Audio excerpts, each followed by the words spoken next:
Come on, get me up here.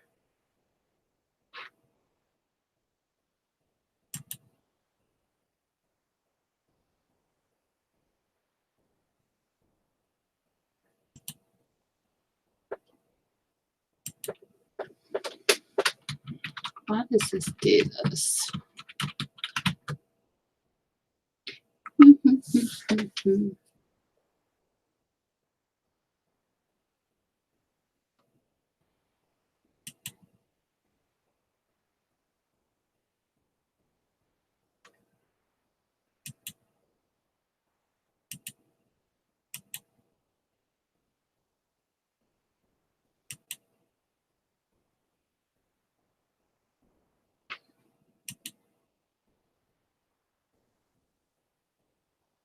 Yay! Finally, I'm here. Hello, hello.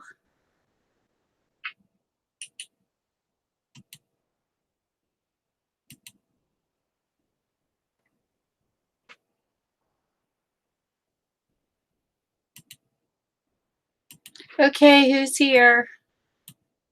Anybody here?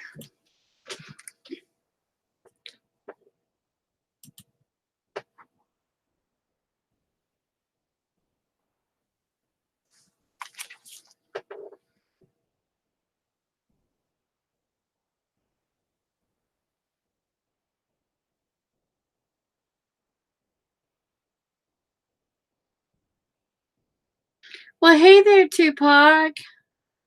Look, I got my YouTube pillow. Finally. I got it set up. It's up there in the corner. Yay!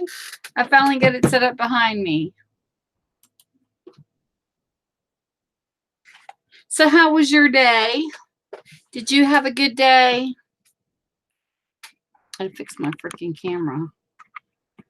It's like cutting my head off.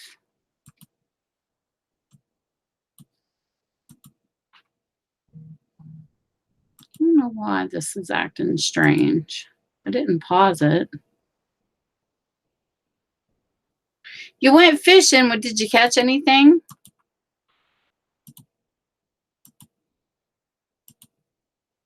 I need to refresh this. Hold on. My YouTube's acting like really weird.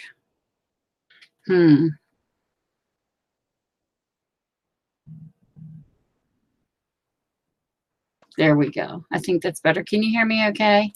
Tina! Well, I was in another live stream. I was visiting with Natasha. Did you see up in the corner? Well, hey, TPG. Look, TPG. Did you see? Did you see? Did you see? I got my YouTube pillow. Woohoo! I finally ordered one. I'm hoping you guys can see it. Is that like not cool? I had to have the black and the red and white.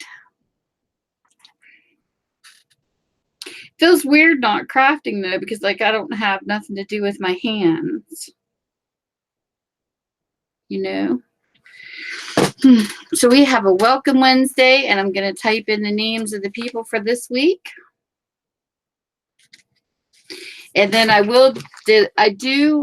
did go back to the other Welcome Wednesday videos, and I put the links in the description below of the channels. And this is,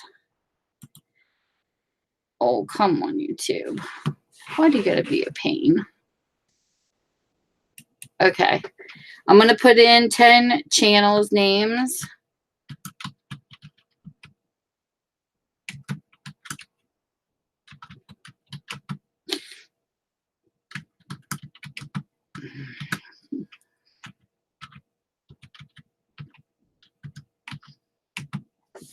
Here's the first one.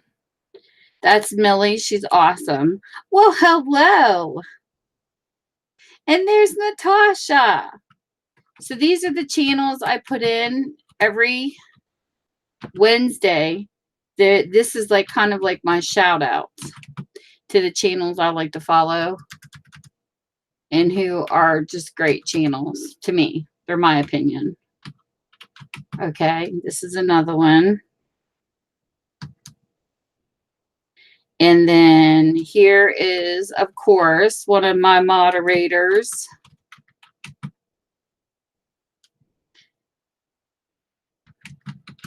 And if you don't mind a potty mouth, you'll like this one.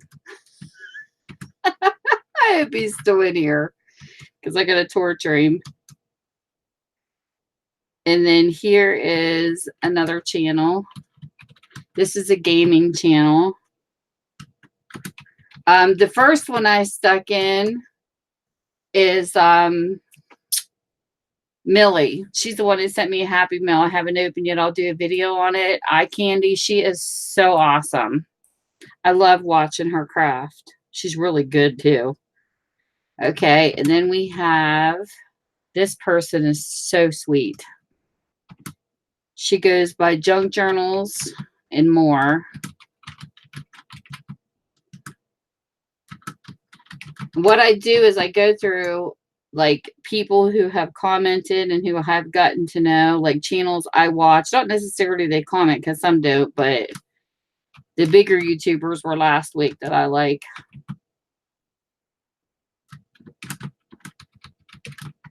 Here's another one. I love to follow her. I'm a cool mom. She is great with crafts. She does like bulletin journals and giveaways, and she does challenges where you do the challenges and you win giveaways. She is so awesome. And she actually follows back. She's a bigger YouTuber, but she's nice. And then here is another one of my moderators. I don't care who's all blue because to me, I come from another group that everybody's a moderator. So it's kind of it's cool to see the room all lit up in blue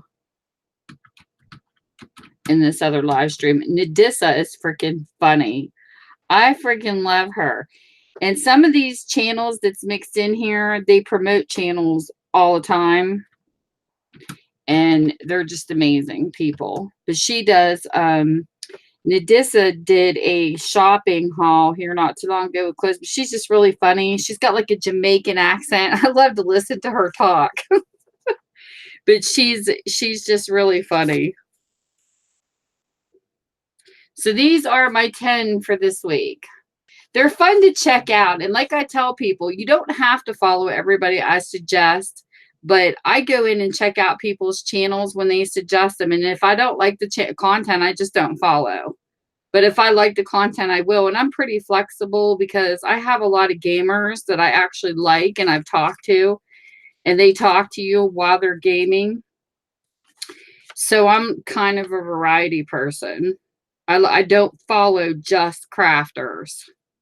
I follow a lot of people. Because I like the interaction when I need a break. If I don't feel like crafting for a day, then I'll go watch a gaming channel. Last week I put Patty and Michelle in. My favorite, if you crafters are interested in makeup, my favorite bigger YouTuber, it's a makeup artist. Her name is Lisa Eldridge. She's amazing. And I always recommend her. She just does like, it's kind of like crafting in a way. She did a video. If you guys ever get a chance to go check out her channel, watch the remake of Marilyn Monroe. She did Marilyn Monroe's makeup, and I thought it was really interesting because Marilyn, I used to think her makeup was shadowed. Like when you watched Marilyn in a movie, it looked like she's tilting her head and she's got this little shadow going on. She actually shows you how to do that. It's like incredible because it's actually a makeup tip. It wasn't really a shadow. So it's like so cool to watch her channel because I always say when she does makeup, it's like watching her with the paint on on canvas, except she's using someone's face. Hey, Happy Lux. Well, thank you, TPG. I got to catch up with some of your videos too. I talked you into not closing them while you were gone, and I need to get in there and check it out. Lisa Eldridge. Have you ever watched her do makeup? She's fantastic. Here. I'll put her name in the room. She is fantastic. I bought her book. She wrote a book, and it was how makeup was created in the first place. I think a lot of her followers were disappointed. She mentioned her in her video. They thought that she was going to do makeup tutorials in it, but that's not what she did. She did the history of makeup. And it is a really good book to read. Well, hey, Jordan. Welcome in. Check out each other's channels. This is like meet and greet where you can check out each other's channels, see if you like each other's content. But hold on a minute because I'm going to go get her book. And I'm going to run downstairs real quick, Natasha, and I'll show you the books I was talking about if you're still in here that remind me of the ideals. Just give me a second. I'll be right back.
All righty.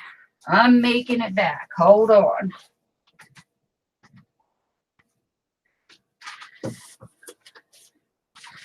Okay, let's see here. Get all my crap together. Is there a delay? Okay.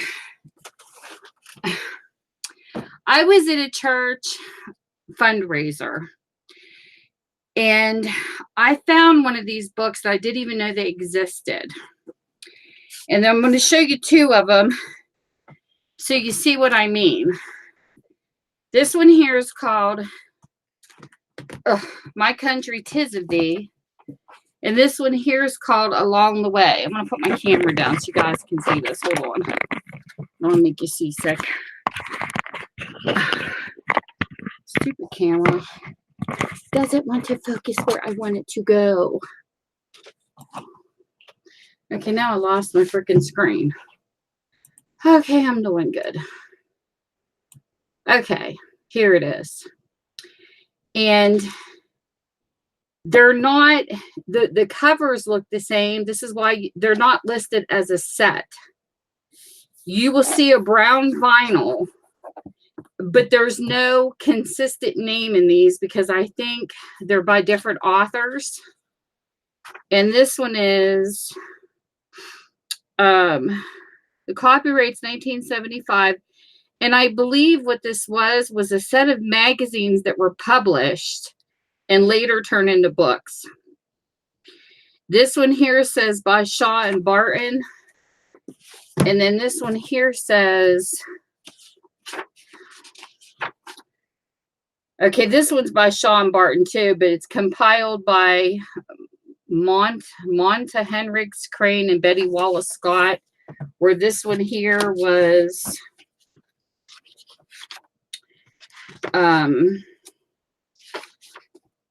let me see who this was by. If I can get to the, it'll show me. But I've seen different names in these. That's why it's hard to find these as a set. Like I was Googling by the names of the one author and they were not all coming up.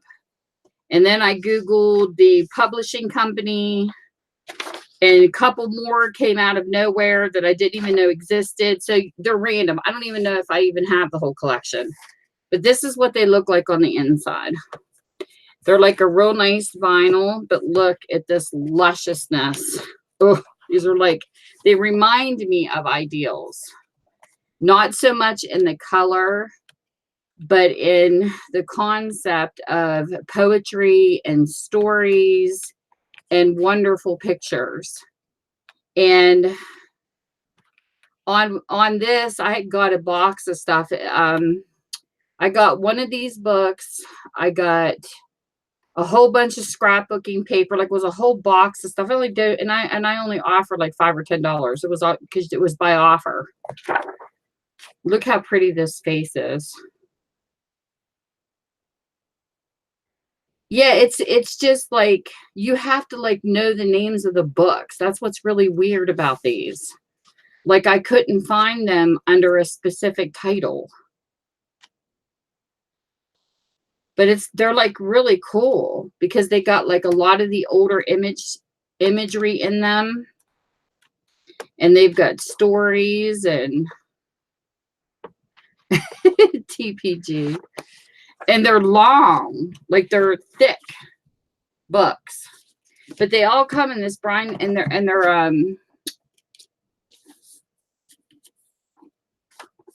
they're like in a binder that's screwed together. I don't know how to explain it, but it's just they're different. And this one here is called Along the Way. Like Ideals has the colors, but this kind of has the old-fashioned looks. Like I don't know if you can see all these real clear or not. But I love these books. And it was like I never knew they existed until I happened upon them by accident. And then I asked somebody else about them, and she even said they were random. She says, I've wanted the whole collection, and I didn't even realize there was more books neither. So right now I have, I think, a total of 4 of them. One is called Along the Way. One's called My Country 'Tis of Thee. One downstairs I have is called Gems. Like they're all different names. It's weird, but they're great books. For my own personal use, these are the type of books I scan. You will never see me tear apart an Ideals. The only way I would tear apart an Ideals is if it was actually falling apart. And then up behind me, this box, there was a magazine. Let me see if I can get my can back up here. There's horse boxes behind those pillows that's sitting up on the shelf where my YouTube pillow is. Let me get my camera fixed. Hold on. There was a magazine that those were sold in, and they came with a if I can get this fixed. Watch this. It's gonna stay like way down, so you guys can't see behind me because I want you to see that shelf.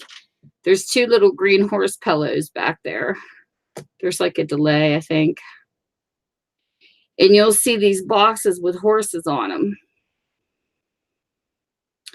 And they came as a set with like mugs in them, and there's like things in them. Well, there was a book with them too, but it was sold out by the time I got them. And this is the book. I finally found it on freaking Amazon or eBay. Somebody finally resold the book. So I was so happy. Now, this is a book I went after. And this is what the cover looks like, because you know I love my horses. And I just absolutely love the cover of this book.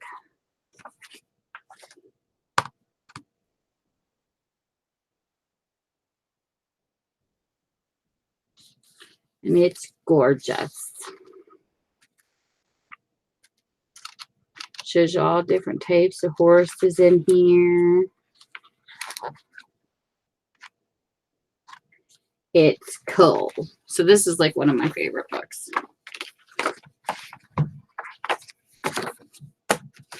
Will I tear it apart? Probably not.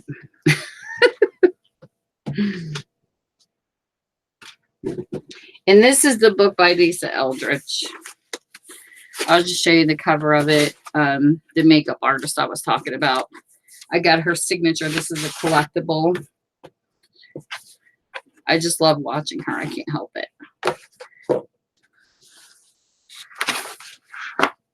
This is a collector's edition. And she wrote this, and it's called Face Paint, The Story of Makeup by Lisa Eldridge. She's one of my favorite YouTubers to watch do makeup. Because, you know, she doesn't get involved in all the drama, and You never hear people, you know, putting her in drama is one thing I really respect about her too. And the things that she collects is on the inside cover of her book. She collects vintage makeup holders. Anything that the old makeup used to come in, and she's from the UK. She's English, and she collects all the vintage style makeup holders. Isn't that cute? Some of this stuff I've never even heard of. I wouldn't even think that they were makeup containers if I ran into them, but I think they're cool looking. But she does like Nicole Kidman's makeup for the red carpet and stuff. I mean, she's good. That's why I like her so much. She does some fantastic giveaways too. She did this one giveaway on Christmas. There was like 22 people that could win. It was really cool.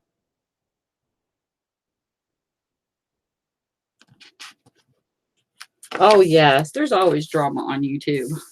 You just got to know the drama channels. One of my favorite drama channels I posted last week, too. Karina Kaboom. I love watching her channels because she keeps you updated on everything that's going on in the makeup community and all the fights between the makeup companies. I think it's hysterical. And some people had issues because they were like, I'm not wearing that person's makeup. And I'm like, you know what? I did a video on this before. And I said, I literally got yelled at and screamed at in a stream that I went into because of somebody's lipstick I wear. Because I like Jeffree Star's lipstick. And in the past, he made racist comments. And it happened to be a black woman's stream. And she went off him and like, freaking really? And then it was crazy. This whole night was nuts. I had a witness that was in the stream with me because we were talking about lipsticks is how it even came out. And she's going, oh, she's probably over there being a Becca in the corner crying. I love how people assume my feelings. And I'm like, it's going to take a lot more than you to make me cry. I said, just because he had a racist past, I don't know what his past is because I didn't follow him. I guess he was on MySpace. I found out stuff later. I said, but this is how I look at it. Social media is just a new way to stalk people and get away with it. And I said, and if you're going to sit here and ridicule people because of what they did in makeup companies, then you might as well not wear any makeup because none of us are perfect.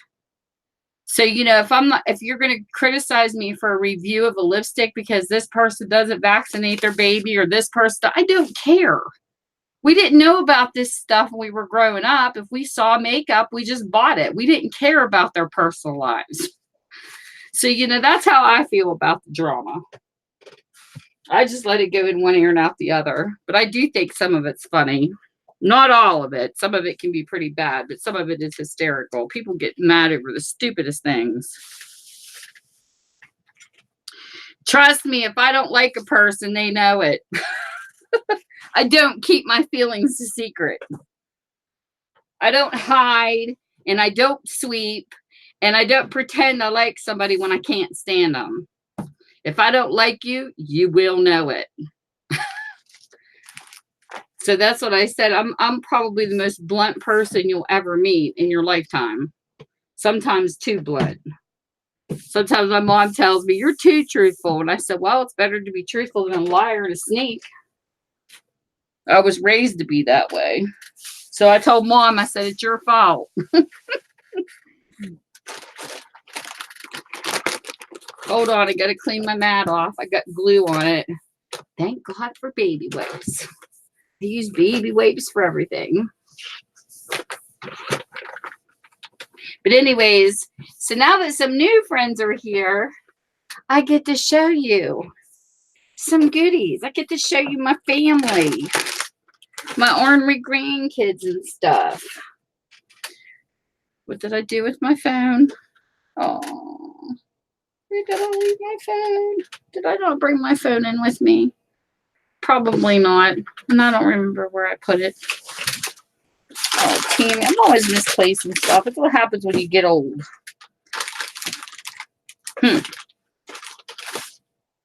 Usually I have my phone. Oh, there it is. Sitting over here on my box of buttons. Okay. So I'll show you my daughters first. I'll get to share my kids. My rotten kids.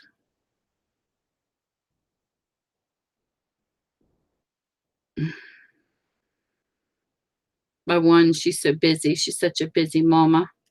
She don't have time to play online. Oh, my one granddaughter did a video with me. She's so funny. This is one of the twins. This is Livia. She looks just like my oldest daughter.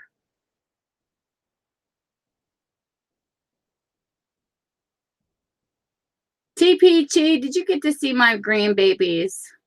Let me hold it closer because for some reason my camera likes to be goofy. I actually interviewed her in a YouTube video. She is absolutely hysterical. Thank you. She looks like her mama. My camera, I'm telling you, it goes down and it goes up. So come on. Her head's being cut off. There she is. She's a fashionista. All I have to say is this one here, she's 3, she'll be 4 and she's going on 16. She tells Jade all the time, she'll sit there and she pretends like she's the secretary and she bosses her mom. Oh, it's hysterical. She's so stinking funny. Here is my youngest grandbaby. This is Kylie. I've had her on YouTube. I've had all of them on YouTube. She's is celebrating her first birthday. She's the youngest, the baby. Let me get it closer. It tends to want to wait everything out unless I have it like right up on top of the camera. She was so funny. She stuck her hand in the cake like, what's this? And then when she got a taste of it, that's all she wrote. Her hands were repeatedly going in and munching. That was hysterical.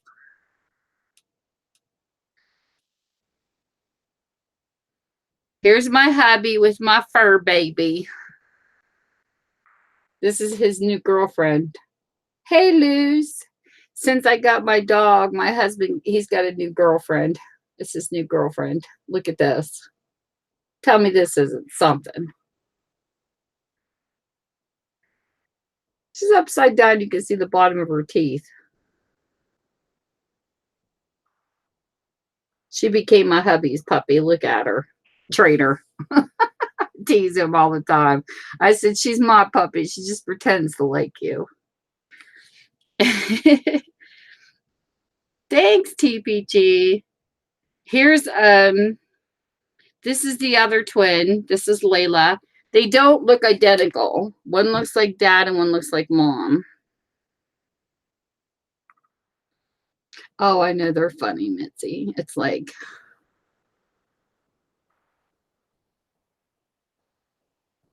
she looks like a little secretary. I love kids. They're so freaking adorable. I just wish I could spend more time with them. Here's me in between my oldest and youngest daughter. My oldest is on the right-hand side. Her name's Jade, and the youngest is on the left, and her name's Kristen. Here's the 3 of us together. They done passed me up.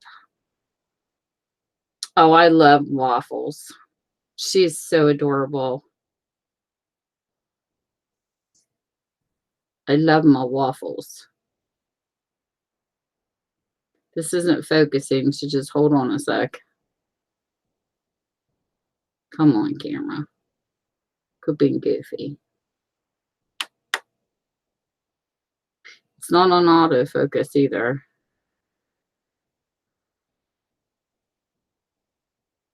Hold on. It's showing up blurry. I'm trying to get it to focus in.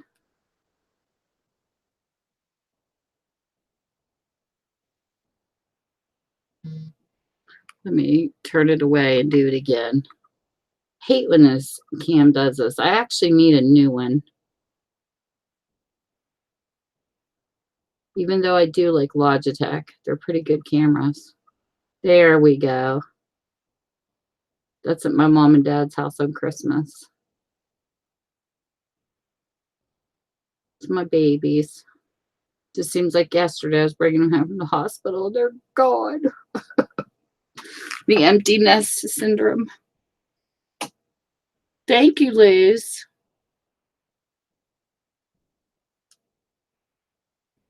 And then here's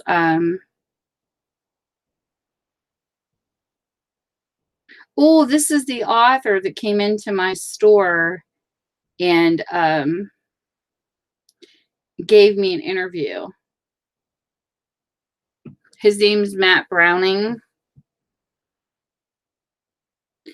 And it is so cool. He has a picture on his thing. It's so cool because I like went to his Facebook thinking, is this like a scam when he first called? And there's a picture of him and Tatum O'Neal, him and Christy McNichol, and then there's me and him. I feel like such a star. I told him, I said, that is so cool that you got to see both of them because Tatum O'Neal, here's one of him with Tatum O'Neal and Christy McNichol because they were kind of like the teen idols when I was growing up. This is Tatum O'Neal. She's Ryan O'Neal's daughter who was married to Farrah Fawcett. And she played in National Velvet, which was one of my favorite horse movies growing up. And then here's Christy McNichol. And she's been in different things. I can't remember the one show. There was one show she was in. Little Darling. She actually played in a movie with Matt Dillon and Tatum O'Neal. And she played in God, what the heck was the name of that show? There was like a series, a family like tape series running. And I can't think of the name of it. So I thought that was like really cool. But he's a nice guy when I met him in person. He did an interview on why I started my store, and he's writing a book on the used bookstores in West Virginia, and mine's going to be in it. And then he wanted me to write an insert, like a little summary. So I wrote a summary and I texted it to him. So I'm going to be in his book. I'm so excited. And then this here is my youngest daughter with her two sons, and it's her, and then to the left it's Stephen, Ethan, and her. And then I got a fun one of Angela. Yes, the empty nest. Yeah, no TPG. I was shocked. I mean, HH, I was shocked. I couldn't believe it. But there's my youngest with her two sons. My eyes are blurry when I'm looking at the computer up close because I have like these bifocals at the bottom of my glasses. And then here's my oldest grandson with his mom. Oh, here, I'll show you the picture of the three kids all together. These are the twins together with their older brother. My oldest has a son, the two twins, and then the one with the birthday cake. And then my youngest one just has two boys. This is all of them together. Poor Angelo. I tell him all the time he's outnumbered. Hey, Francis.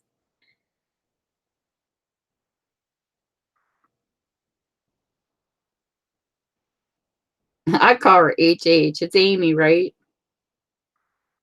See, your name's easy to remember, HH, because it's in my name. If you spell it AMY. Well, thanks, Liz. So, Livia is the one who is left-handed. Here's the video I did of her. So you guys kind of get an idea of her personality. She's so funny. Wait a minute. I'll show you the video. It's a short one. I have it on YouTube. But here's the interview we did. Wait a minute, let me turn it on. Come on. And this is my one twin granddaughter, Livia. So, Livia, is this your favorite blanket? What's some things you like? What's your favorite animal? My horsey. Her Do you like reading horsey. books? You hear that? Horsey. What do you like about your horsey? I don't know. You don't know? So you taking after your Nana, you're a left-hander and you like horses, and what's your favorite color? Blue. Blue. You hear this? You hear That's this, my ladies? favorite color. Blue. That's my favorite color. Do you like dark blue or light blue or all blues? Dark blue and lighter blue. I do too. I like all blues too. I like all blues too. Is these your cool glasses? Yeah. Let's try them on. Let's see what you look like. Oh, look at her. She is the next fashionista. And look how pretty her dress is. She's got a very cute dress on today. Because she dressed herself because of what? You're a little princess, huh? Mm-hmm. And what's your sister's name? Layla. And she's your twin sister. And Kylie, my twin sister. And Kylie's your baby sister. She's not your twin sister, though. Only Layla is. Yeah, but Layla's my big giant sister.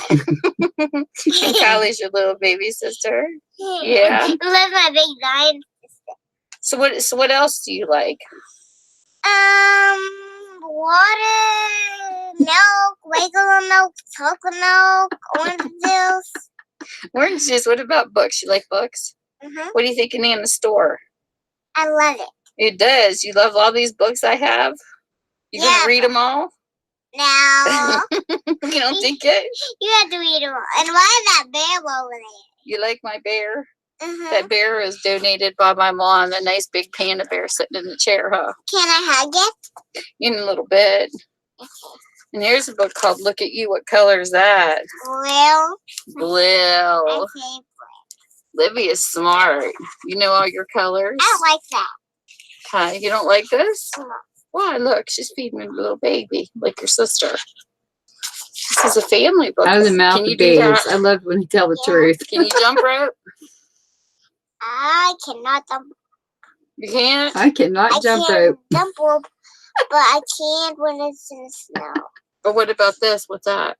A doggy. I like doggies and kitty cats.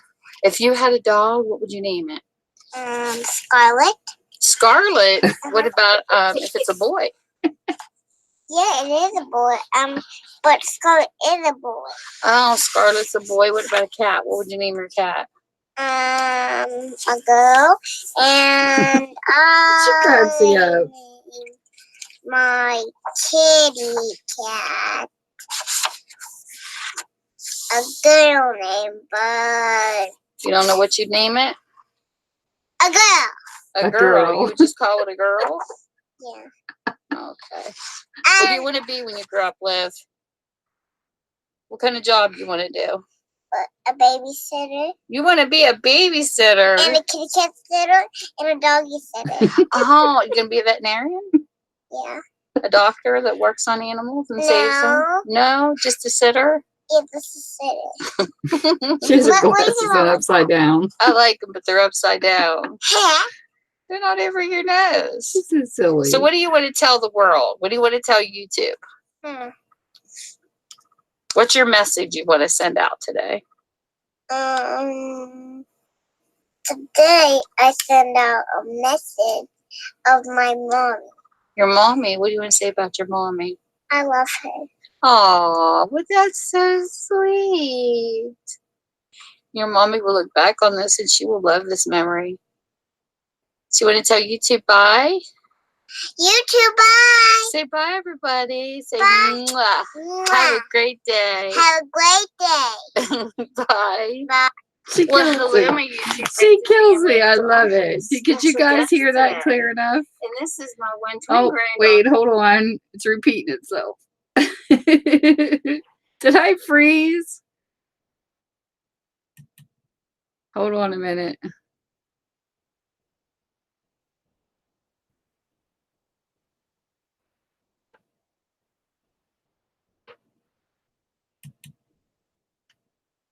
Did you guys hear the video okay?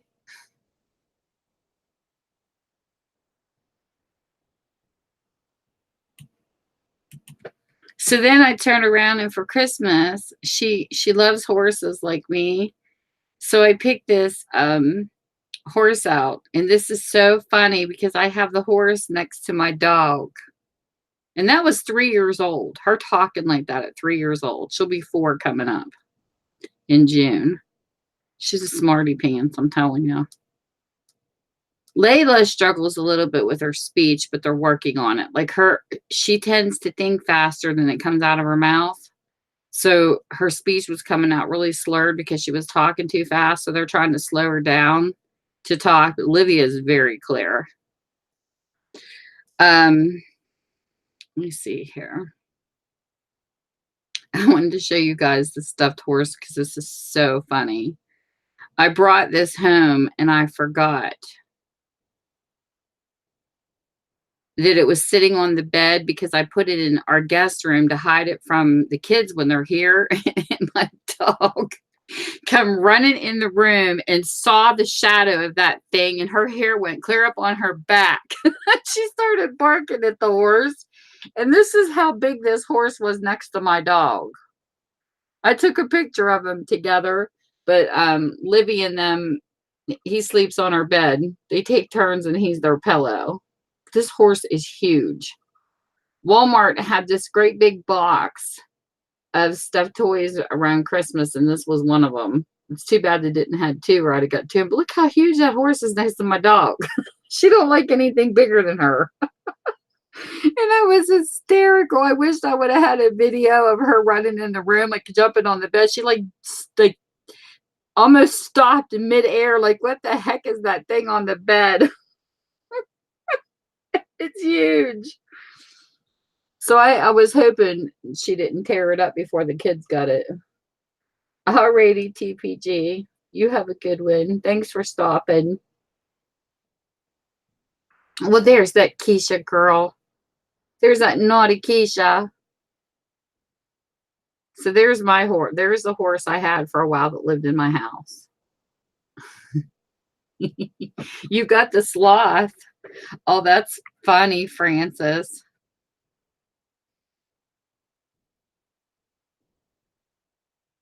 That's hysterical. I need to dye my hair, man. My weights are always coming out in my bang area. My daughters kill me because they'll pull my hair forward and they're like, Mom, you can cover it up if you only had bangs. I said, well, I don't want bangs. They make my forehead greasy. And then one of my friends, I don't know if she'll pop in here while we're live or not, from Australia, she sent me this. Bonnie and Clive. Oh, my goodness. I love this horse. So what have you been up to, TPG? This is the pictures Bonnie sent me. She sent them to me through Google Hangouts. She's so awesome.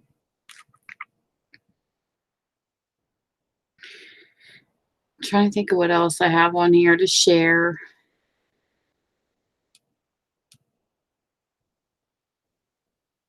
I don't know if I have any more pictures of my hubby or not. Seems like every time I get him, he's sleeping.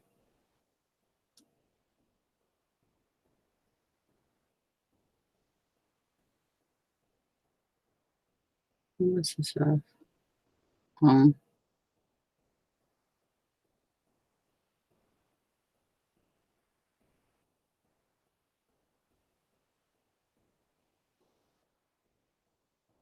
So my puppy sleeping.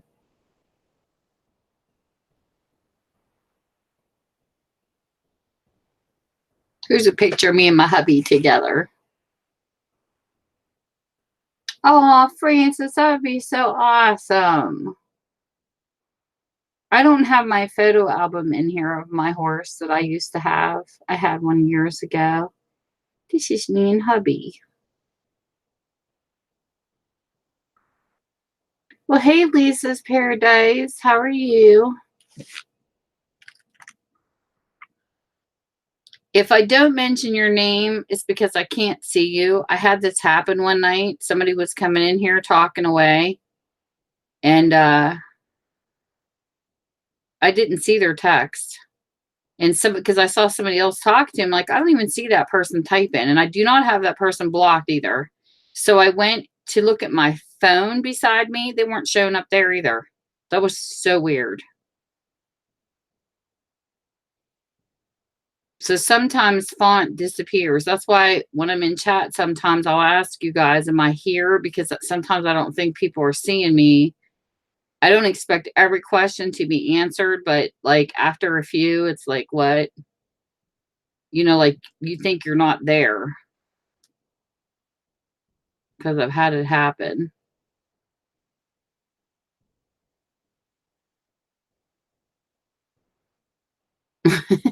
This is my husband putting glasses on my dog.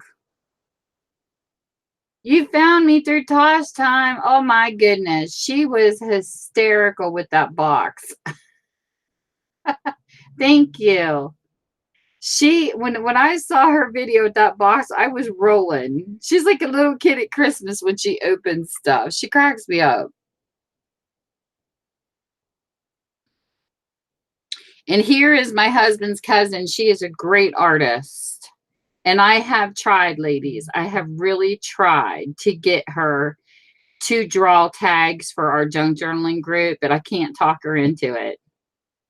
She's holding a real deer right there. And I'm telling you, this girl can draw nature like you ain't never seen nature drawn. She's beautiful at her drawings. I think I might have a couple on my phone. I'm always bragging up Jamie. Okay, here's a mermaid she did. I hope this comes through on you guys. I'm going to show you some of her pictures. And I have really tried to talk her into it. I said, you would make the most beautifulest tags. And, you know, trying to get her to open a shop. I can get it into focus. The stupid camera. Let me move it away and put it back.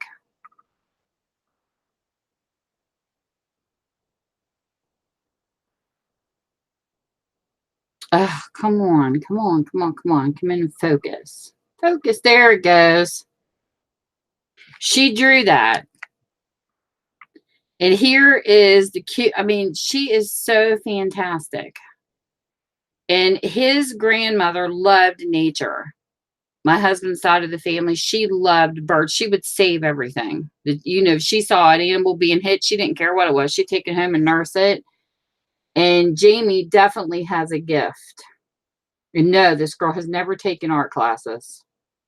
She found a book. I actually have it in my bookstore, but I forget the name of it.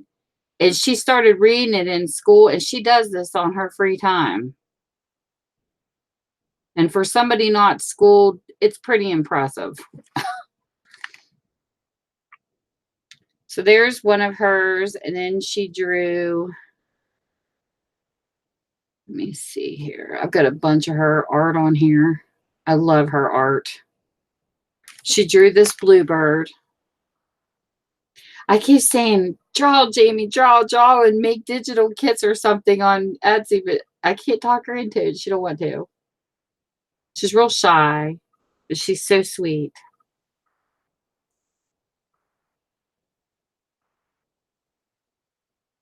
And then, she drew me my favorite horse. I don't have it up here with me.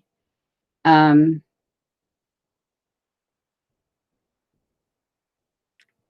me see if I can pull this up. Here's some more of her art. I got a lot of her pictures posted on my Facebook page.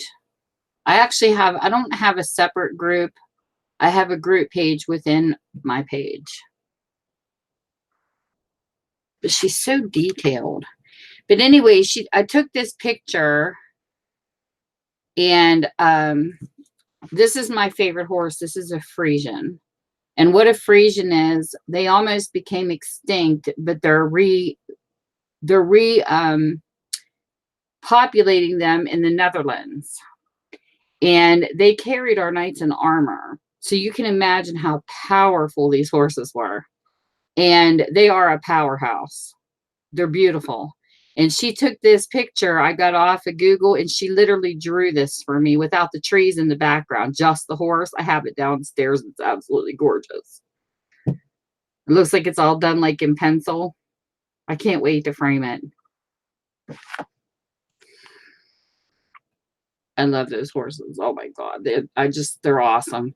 And I shared these horses. They have a channel called Frisian Horses. And I kept sharing it on Facebook every time I would see them and stuff. They added me. I was going through my subscriber list. And I was like, what? And Frisian Horses are following me. I thought that was hysterical. I must have shared the horses so much they figured out who I was. Here's one that she did in color. This is a fox. Oh gosh, me too, Lisa. I've always been a horse nut. Just as long as I can remember. Oh, come on. Am I holding this sideways?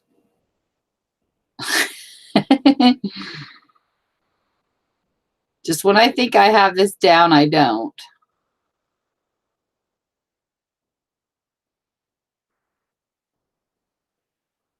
This is another Jamie picture, if I can get it in frame right.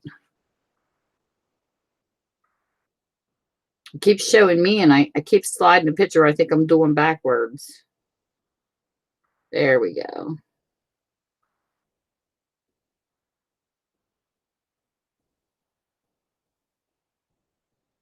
I mean, free-handed. She just sits down and just gets lost in her art like we do our crafts. Here's an owl face she did.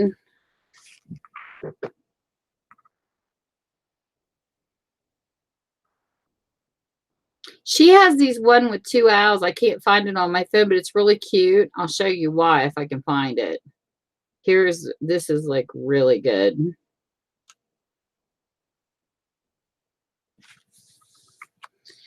And I don't think I have that one, and that was actually my favorite. But the reason why I thought it was so cute was one of the owls had an ear piercing. It was the funniest thing. Okay, now guys,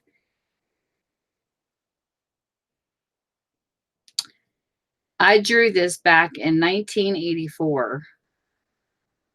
This is the only drawing I kept. Where's Rosemary?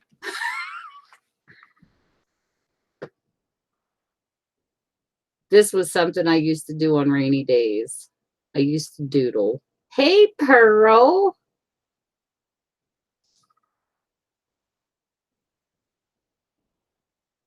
And I quit. I don't know. I didn't really go anywhere with it. Let me see if I can back it up a little bit. But this is one of mine. And I did it on notebook paper.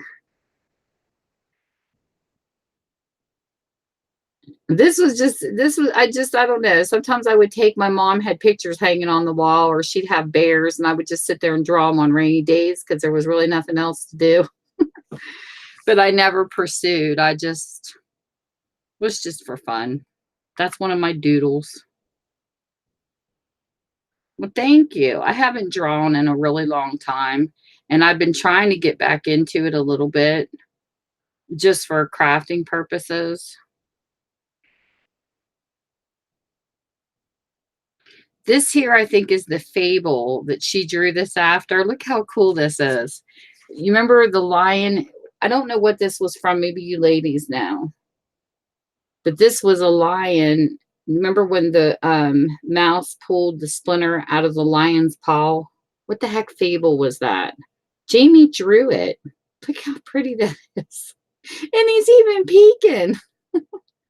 I think she did an amazing drawing on this one. I love her details, like in her feathers and her fur. Yeah, is that what it was? Aesop's Fable. Isn't that like so cool? She did amazing.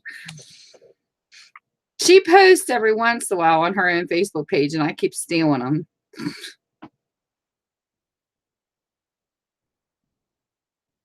I told her, and then I took a bunch of them and posted them inside the page so people could see them. I said, Jamie, share your talents. I love everything to do with art. And I wish I had a picture of the one Michelle did. This is My one grandson's aunt on the father's side, she did an oil painting that was just wow. And I don't think I could save it. Hold on, let me see if I can get her page up to show you guys this drawing, because it took her, I forget how many weeks, because oil paintings take so long to dry. And she did this painting for her brother, and she said it took a long time for her to get it done. But I want to show you guys the painting because it's absolutely beautiful. When she was done with it, I was like, oh my God. She drew a painting that I have hanging in my store. It's downstairs. It's Snoopy with Van Gogh Starry Night over the top of it. And I have it hanging in my store, and she gave it to me. So as I said, I've got a lot of people that make me things offline. And she can't sell it because of the copyright. So she gave me one. And I was like, oh my God, I can't believe you just gave me this, because it's absolutely beautiful. But as soon as I saw it, when she posted a picture of it on Facebook, I was like, oh, that's Snoopy and Van Gogh's Starry Night. She goes, how did you know? I said, because I took art appreciation when I was in college. And I said, and that was one of the ones I redrew the swirls in it with colored pencil. And I actually turned it in as part of an assignment. My teacher's like, you didn't have to. I said, but I wanted to. I got so caught up in the swirls, I couldn't stop. But I don't know if he kept that picture or he gave it back. I'd have to go look for it. But I didn't do too bad. I was impressed with myself.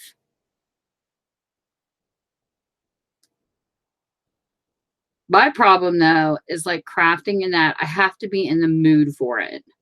Like when I watch a lot of you guys do your crafts, and some people can do them every day, I have to actually have the mood for it. And sometimes I just don't. Like I sat down in my store one day and I made a bunch of envelopes out of parchment paper. And I do still have a set down there. One set I put in my mom's book, and she's got them. And I was looking at this book I had in my bookstore of birds. So I set the book right beside me, and I took the parchment paper and I turned them into little envelopes, and I took my colored pencils out, and I don't know, for a whole week I felt like drawing birds. So I drew a whole set of them. And then I stuck them on a Facebook page that you could sell them on, and nobody wanted them. So I put a set in my mom's book, and I kept the set. And then some lady come out like 3 weeks later, I want those. I'm like, sorry, they're gone. But it was like, I don't know, just I have to be, I gotta be in the right frame of mind to do it and to have the time. I drew a parakeet, a cardinal, a bluebird. I can't remember how many there were. There was one real dark one, but I had fun. But I just can't do it every day. Come on, Michelle. Where did you put that painting? I want to see that painting. I'm going through her Facebook trying to find it, because I really want to share this painting because it was really beautiful. He wanted a certain specific look, and I don't know. It's just the way she captured it was just gorgeous. But I don't know if I'm going to find it. It might have been posted so long ago that I won't catch it. But it's gorgeous. And it's an all total oil painting. And she actually had a show. This is someone else, not my husband's cousin. She's fabulous. Her husband's a vet, and she wanted to write children's novels, but instead she became a mama, and she put it on hold. And I'm telling you, she's got so much talent. She would have done the illustrations in her own book if she would have become an author. But I told her, I said, Michelle, I saw some of her paintings. You really need to hit a gallery. And she finally did. She finally had a show. And of course, I missed it. But she did really well with it. I just wish I could pull one of her paintings up. She don't post a lot of her stuff on Facebook. She only posted this one because I asked her to show me what it looked like. But the song, what the heck is his name? Like the song, like, and the beat goes on, like, and it's like, that's what it reminds me of when I see it, because it's a girl standing on a porch in this little dress and she's twirling and her dress is up a little bit and she's got her hand in the air like this. It is just beautiful how she captured it. And that's what her oil painting is. And it's just so cute. It kind of reminds you of the days when you used to listen to your record players and dance on your porch.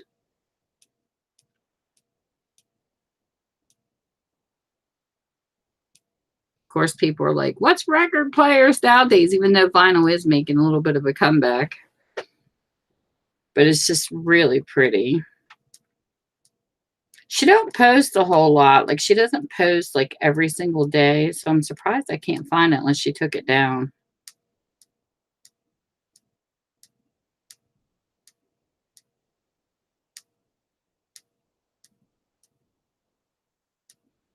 I tried to find it in her photo gallery too, but I'm not seeing it. Like, I thought maybe she posted amongst her pictures. It shows her about info, but it doesn't show. Wait a minute. Let me go into her photos. Not even one picture, Michelle. Really?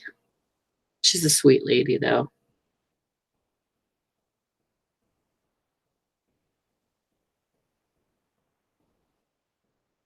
Very big heart.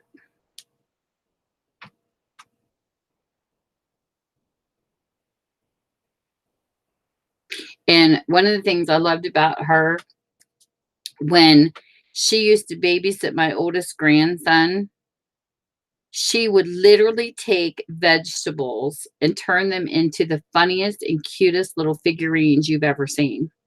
And she would do a play with broccoli. How many people do you know that does stuff like that? She's so talented that way. Like, she just can just make something out of anything. And I used to crack up at the pictures she would post of her little people made out of vegetables. Hey, Super Mom. She used to post those pictures on her Facebook too. And I'm like, Michelle, is that really cauliflower? And she would laugh because she would have the cutest little figures and little faces made out of vegetables. I just saw her here not too long ago. She came to my grandson's 10th birthday party.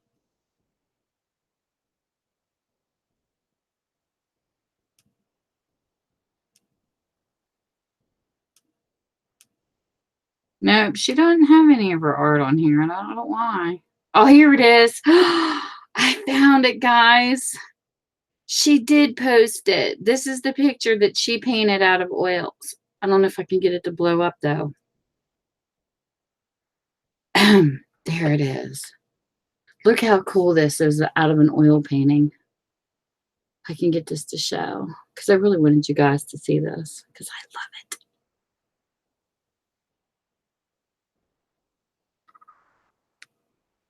That is her oil painting. Oh my God. It does. It just reminds you of dancing off your porch. I just think that is the most incredible, beautiful painting. Hey, Hot Melinda. How are you? Oh, isn't it, Pearl? It just takes you back in time, don't it? That's what I said. She's got so much talent. I love talented people. And this is the rest of it. I'll back it up so that you can see the flowers and stuff beside it.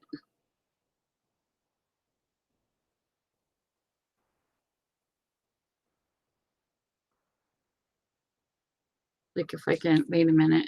It didn't. Oh, come on. It hit it. Hold on a sec.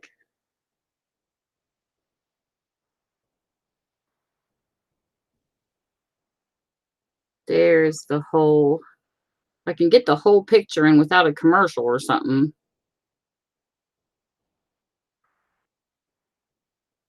These commercials are so stupid. There. Another Michelle. See there? Another Michelle with talent. Well, congratulations, Melinda. I'd love to see one person hit their first 1,000 on a live stream. Look at the trees and the flowers she put in that too. They are so good.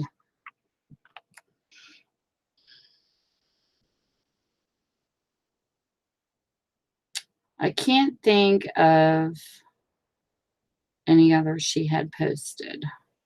Just that one. And this is Michelle and her husband, Mike.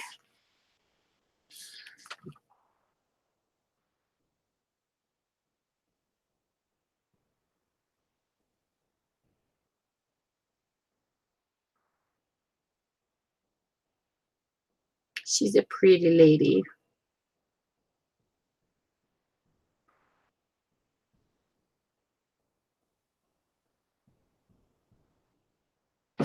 She's a sweetheart.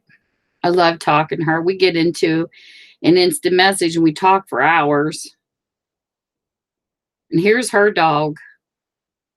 This is her poodle.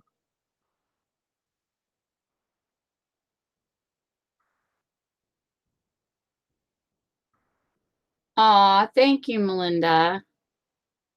There's her poodle. He's ornery.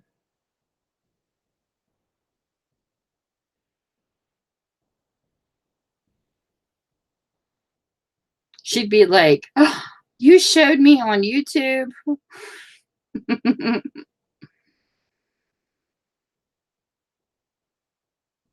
I don't see where she has her vegetable people, though. I was trying to find her vegetable people. But like I said, she's so talented. She's another one. She would have wrote amazing kids' stories.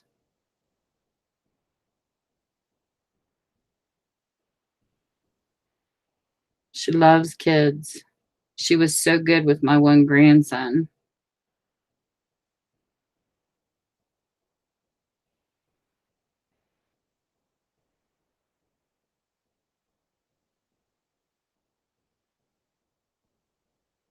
But I love watching people do art. You know, it's like I could sit and watch videos for hours. My husband's like, you're so addicted. I go, I can't help it. I love watching flip throughs of, journals and things that people make on here. And the only thing that I can't stand, and I will admit it. Oh, here's another painting she did, guys. I get to show you one more. Is when a person lays down 12 journals. Do you ladies out here hear this that make a bunch of junk journals? They lay down 12 and they only show one and they don't flip through the rest of them. All that just so irritating to me. I want to see them all. And then they'll like, oh, there'll be pictures of the Etsy store and and it's like, no, I want to see them. Because I do love watching flip throughs. But this is another painting she did. I'm not sure what she used on this one. I just know the one of the dancing on the porch was the oil. I'm not sure if this was oil too. It's coming off darker on my screen for some reason. So let me move my phone back and pull it back forward. Because it's actually lighter than that.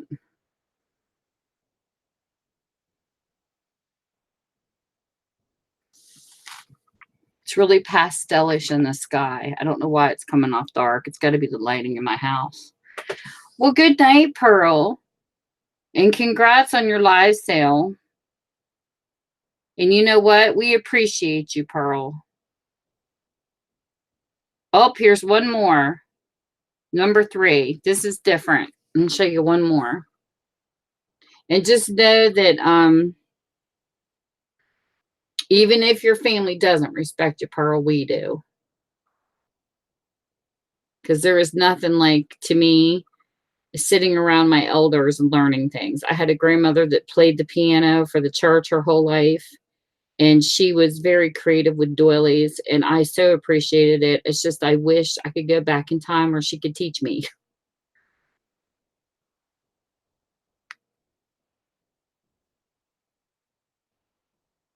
So that's one of her paintings too. I don't know what all she put in her gallery when she had it, her gallery show, but oh my God, her paintings were just unbelievable. I like this all. One more. I didn't realize she had all these down here, but this one here is pretty too because it's different. This one here is her boat. She did a boat painting. Love the blues in that water.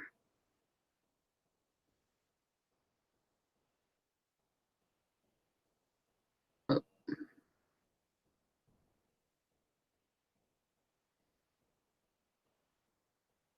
that one's cute too. I could go to an art gallery and just glare all day. I've been in one before. When I was in college, we had to go to one not too far from me, and it was like 2 stories, and that's all I did was go through and look and look and look and look and look.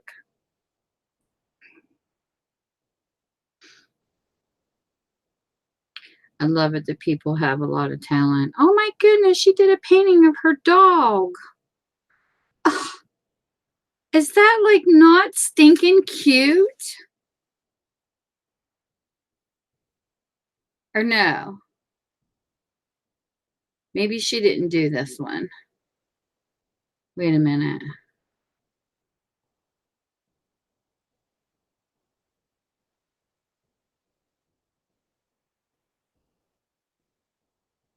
No.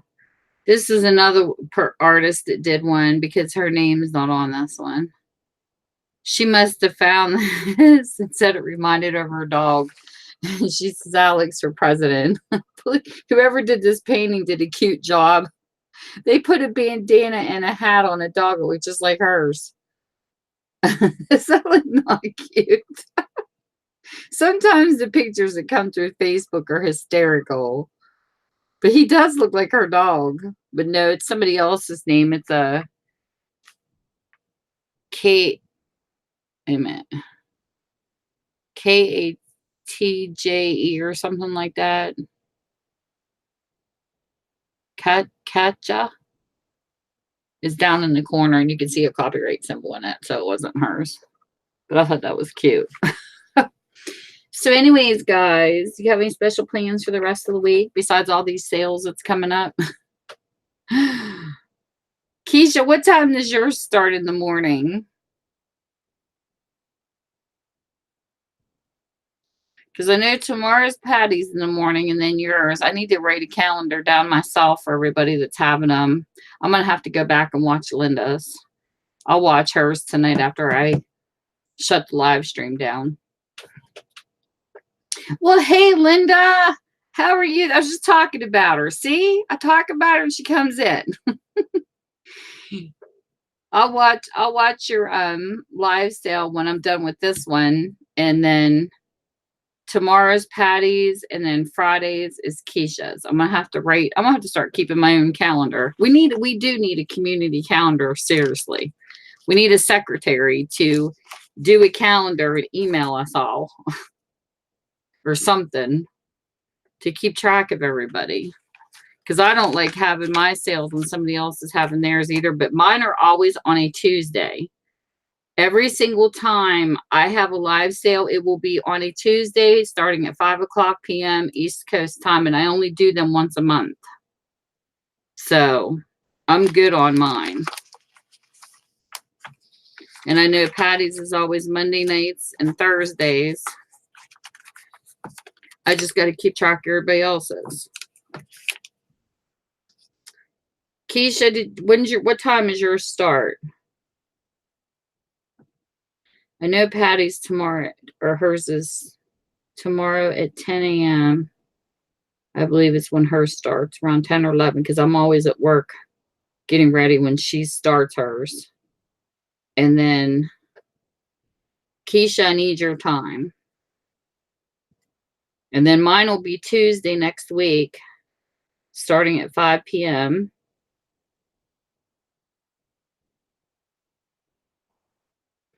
And who else is coming up? Anybody I know?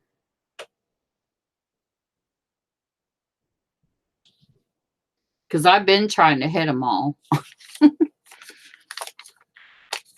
Sometimes I can't because things come up, but I do come back and I do rewatch. Heck, I've even missed part of Patty's and have had to come back and rewatch parts I missed. Because when I have a customer come in or something, because I'm always at work. Okay, so if yours is 9 Central, that would be what? 10 here? Yeah, I know, Linda. I need to work out like a budget. Because I only try to buy the things I need. I don't try to go over. Like right now, I would say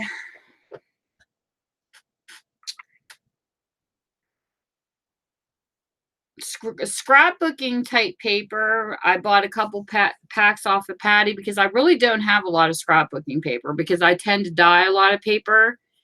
And there was a church yard sale last year.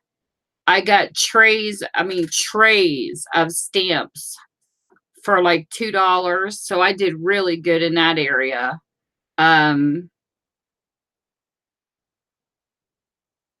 So really, I don't know. Wide lace, I would say, to use as pockets, like inside of a book, is a thing I'm lacking. Not so much fabric. I'm good on fabric unless I work on a certain theme and I don't have it. Like right now, I've got 1, 2, 3, 4, 5.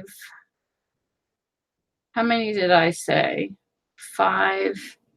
There's 2 in my bedroom. There's 3 in here. 1 started. 6 journals I'm working on at the same time. And I've got them all sewn in except for, no, it'll be 7 journals. I have 3 in here, 3 in the bedroom because 1's not signatured yet. And 1 I haven't started yet. And then I got commissioned to do an extra one. And I am so not even on the right track for that one yet. Because somebody wants a particular type of journal, and that's going to be a challenge for me because it's not something I would have ever created. So it's going to be interesting to pull this one off. And what else? Small doilies, like little heart-shaped doilies, or like little round ones that would fit like on a page, not one that you have to sew in. I don't have a lot of those, which I did order some though off of Paula's live sale. I think I only have like 4 small doilies. And what else was there? I can crochet pockets. I actually made 1 crocheted pocket for one person's journal so far, and it was really cute.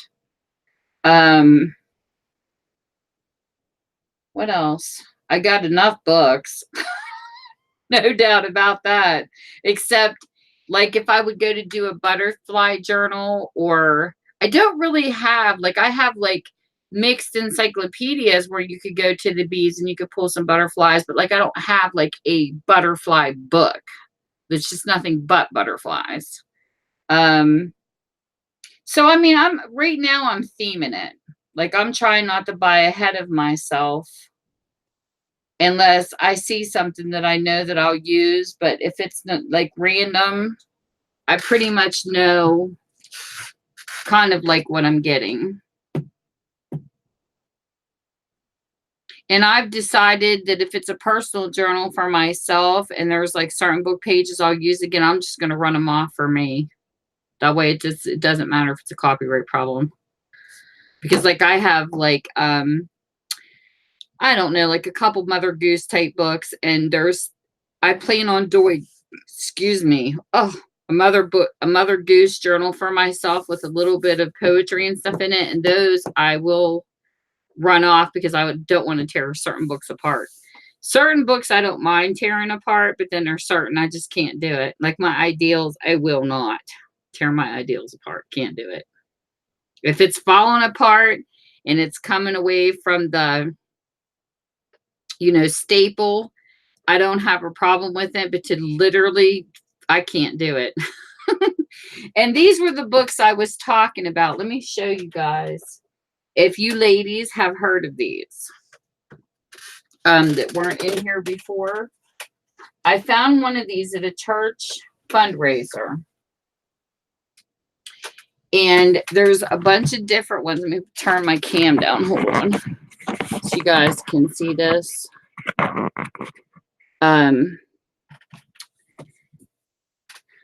If you guys see any of these, let me know, because I don't think I have them all. I'm not really sure, because somebody once told me it's like a never-ending collection. It's not by a particular author. It's not, there's like no name for these. It's not like a group. They're all separately named.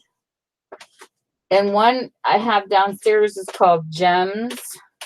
And even when I Googled search these, they didn't all come up. And then here is My Country 'Tis of Thee, and they all have this brown vinyl cover, and they're all nailed in. And it says an anthology of life's journey in poetry and prose. And then this one's readings in Americana. And if you flip through these are really cool, because to me, these are like ideals, but in black and white. And this is what they look like. And it's like, they've got the most beautiful imageries and like stories and stuff in them. And the only research I could come up when I really, went at the publication and everything was that some of these used to be a magazine that was sold, and somebody came out. There's like, because some of them don't have the same authors on them. That's why they're hard to find as a group. And they have recompiled these particular magazines and brought them kind of back to life. So I'm not exactly sure even what the names of the magazines were. But these books are like together, like this. Somebody actually ran a copy off already. That was inserted. I didn't even notice that was there. And but look how pretty these are.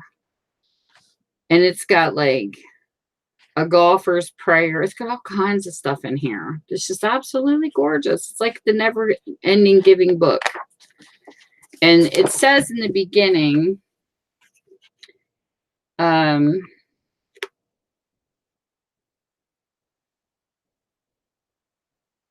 it was written by Shaw, Barton, Coshocton, Ohio Publishers. And this one here is compiled by Monta Henricks Crane and Betty Wallace Scott. And it was her that something to do with a magazine. But it doesn't say. I can't remember where I found it at. Like they redid it. It says in here, because this is what it says.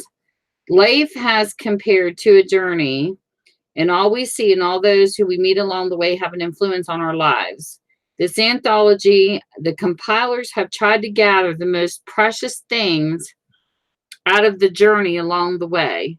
Book 1 is the wonders of nature along the way are presented in poetry and prose, glorifying the heavens and mountains, the rivers, the seas, the trees, and the flower. Book 2 deals with places along the way. So they've like put them all in one, because this one here is called Along the Way. I mean, hopefully there's not, unless they're saying this is just book 1. So maybe it does give a little bit of list of names. Oh. So anyway, book 2 is okay. Book 3 is With Faces Along the Way, family, friends, and all the fellow men whose lives touch our lives as we make our journey. And book 4 are some fine bits of literature dealing with celebrations along the way, from New Year's through the year to Christmas. And lastly, book 5 is offered a potpourri of thoughts along the way. It is the wish of the compilers that readers may find pleasure, inspiration, and enlightenment within these pages to help them as they journey along the way. Is that like not the coolest thing to do for people? So this must be the rest of them, but this one here is called My Country 'Tis of Thee, and that's not mentioned. I thought they were all in here. Wait, oh yeah, they all are in here. Okay. So in the contents, book 1 is The Wonder of Natures, book 2 is The Place. So yeah, they've taken a bunch of books and stuck them in one is what they've done. But they're hard to find. Like, it's hard to find all of them because the one downstairs is Gems. And this one here, one of them doesn't have the same author, but this one does. It even has the same company.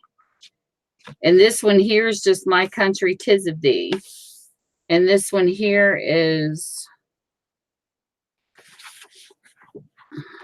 doesn't have a list of books like the other one does. So My Country 'Tis of Thee is all everything to do with America. Northern Men in New England. And it's got a bunch of stories. Daniel Webster.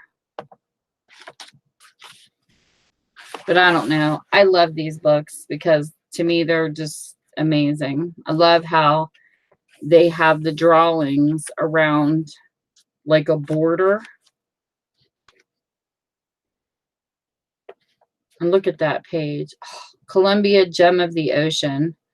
Written and composed by David T. Shaw. Sung at the Boston, New York, and Philadelphia. I love stuff like this. That's beautiful.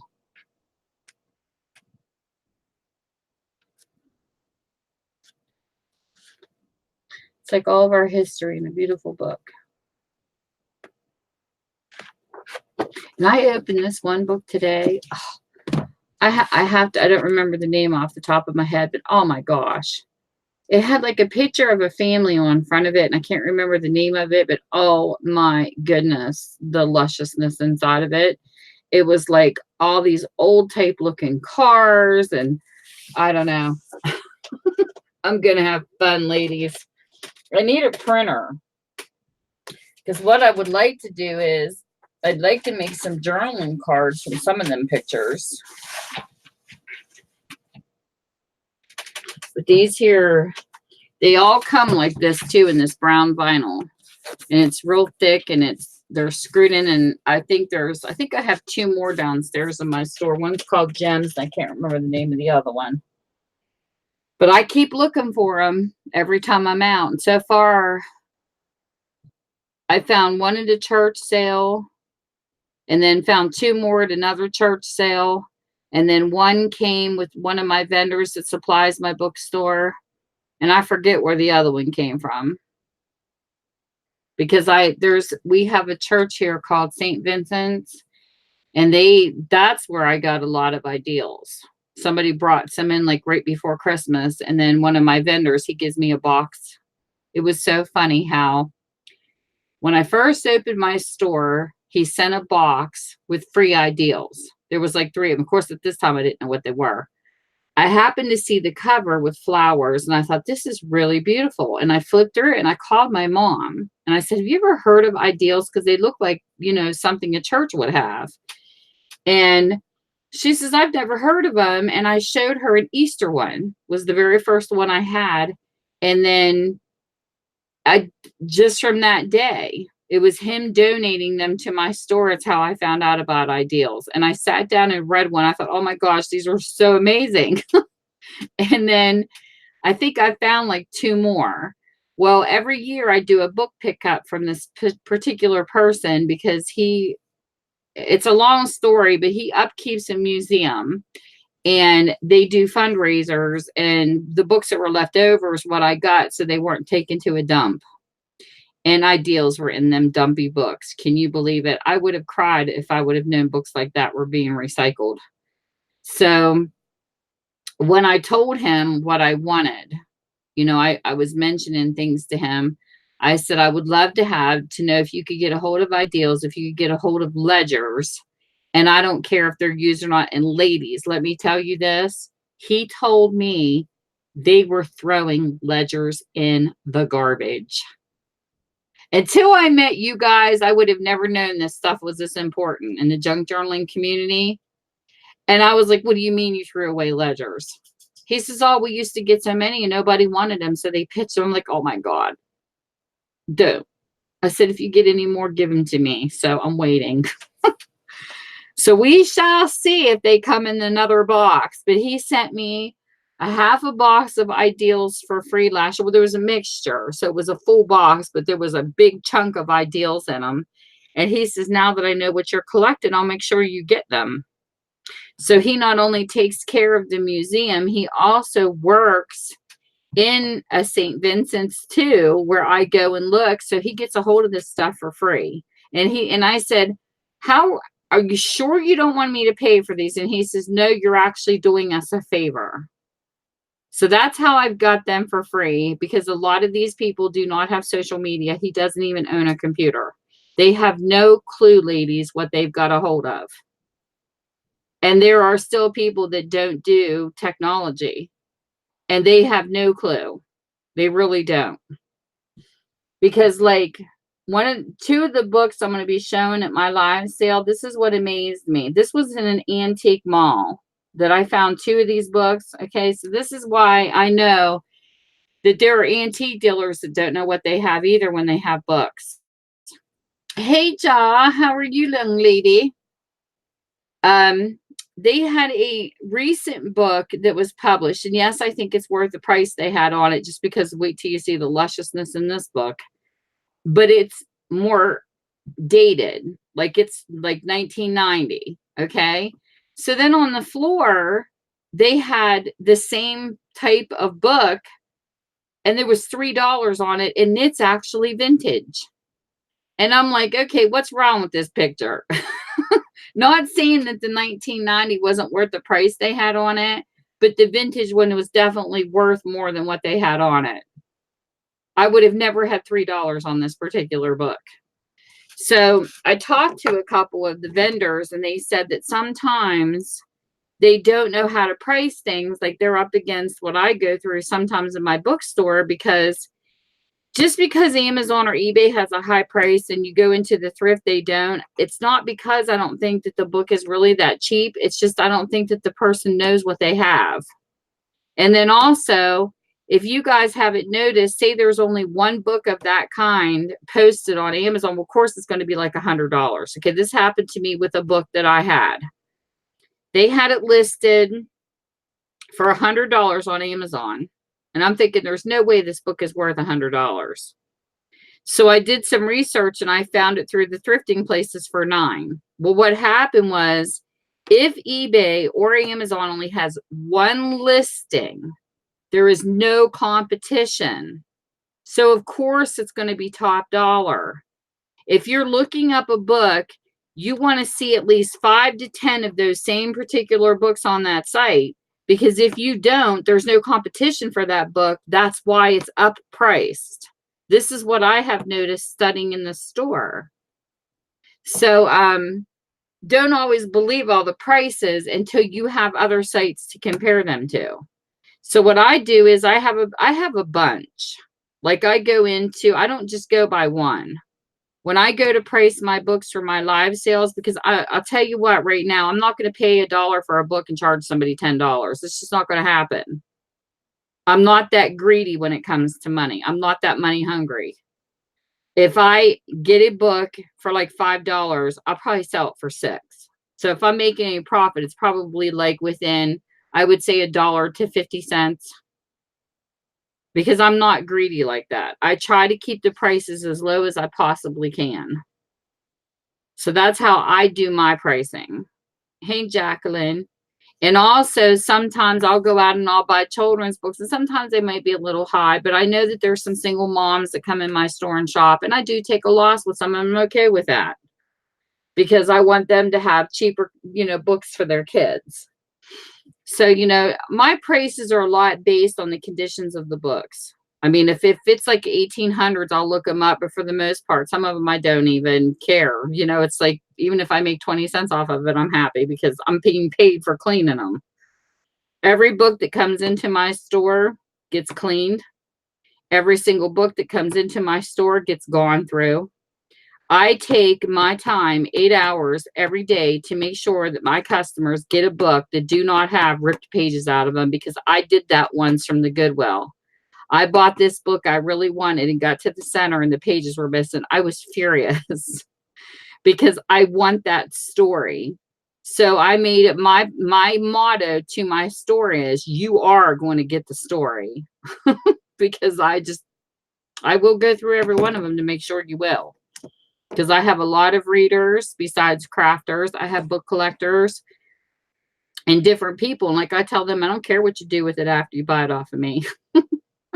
You can do whatever you want with it. You can even resell it for more money if you want to. That's up to the purchaser. I don't care what they do with them. You don't hurt my feelings if you buy a book from my store and you get more money out of it. Kudos to you is my motto. The only thing I don't like is when I had a friend one time run their mouth about the prices for my books, saying that my price was too high. Now listen to this, $8 a piece on golden books. Really? That's too high. Just said that I would give them to her so she could go on her live stream to sell them for $6 a piece. That pissed me off. So when I had a confrontation with her about it, she got mad. Well, after you give them to me, I could do what I want. That's not the point. You put down my prices. That's what made me angry. Don't run your mouth about my prices and then turn around and sell them for higher. It'd be different if you just bought them for what I had and then sold them. I wouldn't have said anything. But for somebody to do that, that's not a friend. So when I get mad at somebody, there's a legit reason. It's not bull crap. There is a reason. And there was an Etsy store owner that did the same thing. They were sending out free golden books as presents. And you know what? Mine was shredded. Who the hell wants a shredded book? It was ripped to pieces. I still have it. I opened this book up and I'm thinking, really? I could understand if it was like, somebody saying, if you're going to pick a golden book and you just want the cover and you don't care about the insides of it, I have this ripped book. Do you want it? But to give out books that are damaged when you don't care to even have a free one in the first place, I just don't like owners like that. And to me, that's not a seller. So, it's just you have your people and you have your preferences, and I just say it like it is. And some people just don't like me for it. And well, that's just too bad, because I'm going to be honest and upfront with people. And if people are not happy with even though my Etsy store does not have, I just didn't finish filling it out to where it's 100% guaranteed. If you ever lose a book in the mail or you get a book that's damaged, you don't have to have my ruling. You just come to me and say, Tammy, this book came to me damaged. I guaranteed your ass is going to have it replaced. I don't have to have that in my rules. You have my word. Because I just didn't finish, setting up my Etsy shop. But I don't like people that jack people around. You know what I mean? If you're honest with me, I'll be honest with you. But if you're not honest with me, I'm not going to be nice. Because when you deal with customer service like I do on a daily basis, I don't have to put up with crap. My business, I don't have to kiss somebody's ass. My business is in my house. And if I don't like you, I will tell you to get out. I will never win the Miss Congeniality Award because I don't kiss people's butts. I was raised to be honest, forward, and respectful to people, but I will not turn the other cheek if you're not respectful to me. So I'm part biblical. I may not be all the way biblical, but I'm part biblical.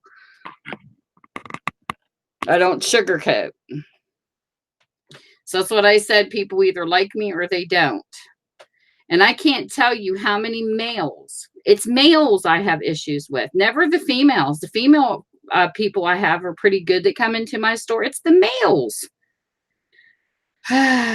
West Virginia males suck. They come into your store, they tell you how to run it. It's like, if you don't like the way I run a store, go open your own. I hate controlling males. I can't tell you how many times like a male's come in saying, you need to alphabetize. I said, do I look like a new store to you? I'm a used bookstore. We're not the library. And the elderly people that I have here that I absolutely love that come into my store. I had this little old lady come in my store one day. She says, you know, in our day, we could go into a store and you would only have like a few choices. She says, I literally go into Office Max and I'm like overwhelmed. She said, I see all these big shelves and I'm like, she says, but when I come into your store, you got it small and you got everything where people can find it. And she says, and it's just wonderful. So when you have your elderly people complimenting your store, you know you're doing something right. And I told her the best analogy I can make on this subject was one time when my kids got sick. It took us like 20 minutes to pick out cough medicine. I mean, seriously, you stand in Walmart, you're like, okay, what do I pick? They've got this and this. Then you've got like this wall-to-wall shelving of nothing but cough medicines. And sometimes I hate shopping because of that reason. Because it just takes you so long to pick something out. Well, when we were kids, you had like 5 choices if you were lucky. You know, it's like I miss those days. Because like me and my husband went grocery shopping one night and he's like, I just want to go in, pick out what I want and just leave. And he says, we have to stop and read everything now because this is left out. This doesn't have fructose. This has fructose. I mean, it's crazy. You guys know what I'm talking about? And it's like, sometimes it's awful to shop for stuff. I hate it. So it's nice when you come online and you see people do live sales because you guys have like a certain amount, like you're not overwhelming. You know, it's not like floor to ceiling aisles. You have, and I love it. Oh, good night, Francis. Sweet dreams.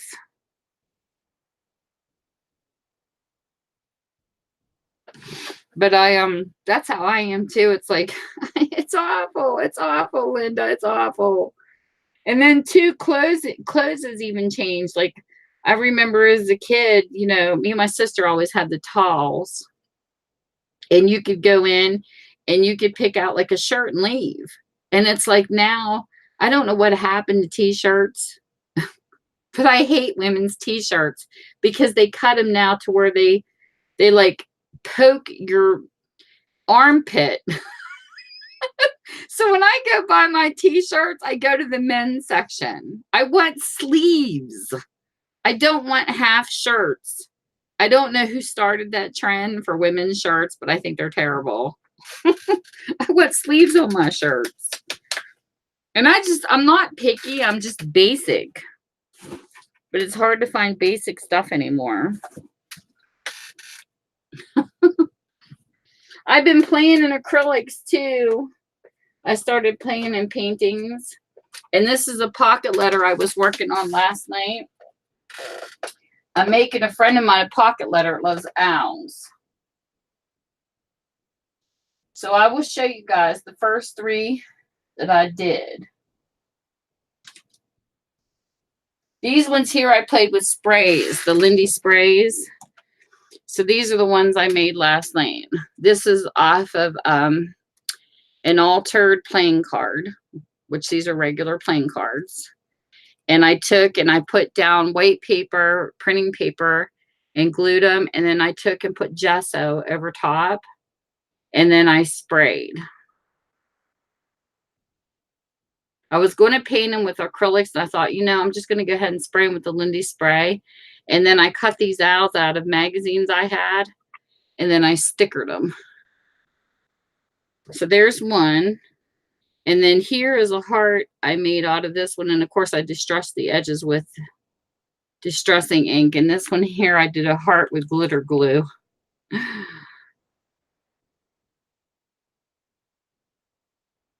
Yeah, exactly, Linda. Exactly. And my husband laughs at me because every time I go in, I'm always picking from the men's section. Always. Thank you. I hope she likes these. Somebody surprised me with a Happy Meal. And so I'm making her one back. I've got to, well, we talked about exchanging pocket letters before, but I finally got to create mine. And I got to make a couple other items for her to send. These owls look wicked. They kind of look like something out of a troll movie.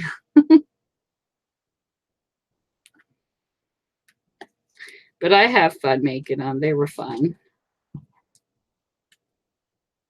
I hope she likes them. So there's the first row. And then I want to make her a couple other things. One thing I haven't made is a shaker pocket. I need to learn how to make a shaker pocket. I've got this stuff to go in them. And I got the little tool, but I've never opened it yet. My grandmother used to collect owls, the one that played the piano. She loved owls. She had them all through her house. Owls was never my thing. Horses were. I always had the little, the Breyer horses that J.C. Penney's used to sell. My mom used to get them for me every Christmas. And I about died when I walked through the antique mall because they want like a lot of money for those horses. We didn't pay that much. Every year when she would get us Barbie stuff, like my sister had the Rub-a-Dub Dolly. It was the Sears and the Penny's catalogs. We used to sit and, you know, put little stars by what we wanted. And I had this, I still have the Sally Saucy doll. I still have my Chrissy doll. I still have my Angel doll. My sister had Rub-a-Dub Dolly and she had a Chrissy doll. And then when we started in the Barbie era, I used to get the horses for the Barbies. And I have the Black Beauty set somewhere. But Mary Legs is missing a hoof. The hoof fell off of the one horse. I don't know where they're at right this second. But I used to collect those. And like in the antique mall, they're like up everywhere. And they're like so much money they want for these. I'm thinking, that's ridiculous. They didn't cost that much. Oh, I know, Linda. The Sears Christmas catalogs were so much fun. I remember my brother getting the Hot Wheels. And he would have all those, you know, peachy looking colored ramps or the gold colored ramps. And then my grandmother had a Rector set that we used to go play with. I actually have the black Chrissy doll. I fell so in love with that doll. She is so beautiful. The white one had red hair. And then there was a Tiffany doll. They kind of like, I think they were trying to mimic a little bit, but she almost kind of looks like a Bratz doll too. But the Tiffany doll, you could turn her scalp and she would go from a blonde to a brunette. I still have her too. But Sally Saucy, she was like Chucky. I still have her. Where you lift her head, her arm up, I mean, and pull it down and she makes faces. That's Sally Saucy. I still have her too. But she made the weirdest faces, like her eyeballs would move, and people kept saying, she looks like the Chucky doll when it, you know, my kids used to compare her to Chucky. I said, she's not that wicked. But I still have her too. She needs clean, but my other dolls don't. Like her, they do have dog cleaning places where you can get them cleaned up. She has a little bit of a sooty look to her where I didn't have her stored. The rest of them, I still have, you know, the red cases with the handle. I have a red one with the handle that have the white down the side, and I have a pink one that have the clip shut. I still have them, and those dolls are preserved. Like the Chrissy doll still has all of her clothes, and the Tiffany doll, they look like they're brand new because they've been preserved in the cases. And I have the Barbie doll, the Dawn case. Now, I seen it on eBay, and I can't remember what it was. Mine's got ink all over it, though. But I had the little Dawn dolls, the wee little ones. And my daughter said, like, she come here, like, I tried to keep their Barbies and their clothes and stuff, so now her kids are playing with them. But she told me that she's having such a hard time finding Barbie clothes. because like when we had Barbies growing up, they had like a standard size. Like I think growing up, Skipper and the Dawn dolls was the only ones that were different. But she says, now, Mom, it's like you go into the store. She said, what makes her mad is she says, I'll pull up a doll or clothes, but it won't say in the caption what Barbie they're for. Like, because now they have the oversized Barbies and stuff like that. Like they've incorporated where they're not all skinny and things like that. But she says, but they don't tell you on the box which Barbie they fit. And my sister, she used to make Barbie clothes with her first sewing machine. And I wish she would have continued. She'd be making a killing right now. Because I know baby doll clothes and Barbie dolls are really popular, homemade on eBay. And but she used to make ponchos and all kinds of stuff for birds. My sister was really good at sewing. I did Girl Scouts and I learned I got my patch for embroidery, for crocheting, I can't do that many stitches in crocheting though. I never advanced. My sister knitted. She learned to knit, but not to crochet. And I don't know how to knit. I never learned how to do knitting, but my grandmother did it all. She crocheted the little doilies. My mom showed me here the other day. She says, have you ever seen crochet hooks this tiny? She's got my grandmother, and they're so small that she made doilies with. The heads of them are so, like the body's so slim, but she used to make them homemade. And I have a handkerchief somewhere where she did the edging around it, but I don't know where it's at. I think I have it in my hoe chest downstairs. And so, it's like she was really talented. Hey, Italy. She played a piano. She made doilies. She owned a farm. She did everything by hand. Those were the days. And I remember when she passed away, I thought it was so awesome when they read her. The kids wrote a eulogy, and it told everything she did every day.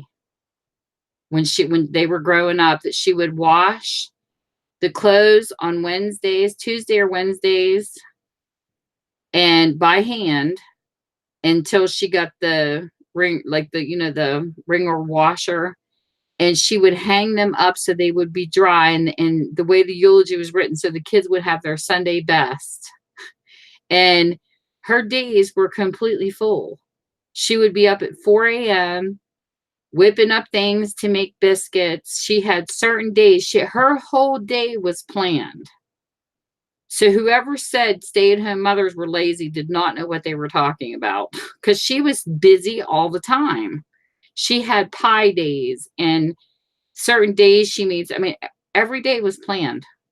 And I thought, this is like so cool to learn about your grandma, And then my mom did the same thing. Like when we were growing up, she would have breakfast before we would go to school. She always did her laundry. She hung everything out on the line. Nothing like smelling fresh winded laundry. I loved when she used to pull out her sheets and our bedclothes and stuff for summer and hang them out on the line. They smelled so April fresh. They were amazing.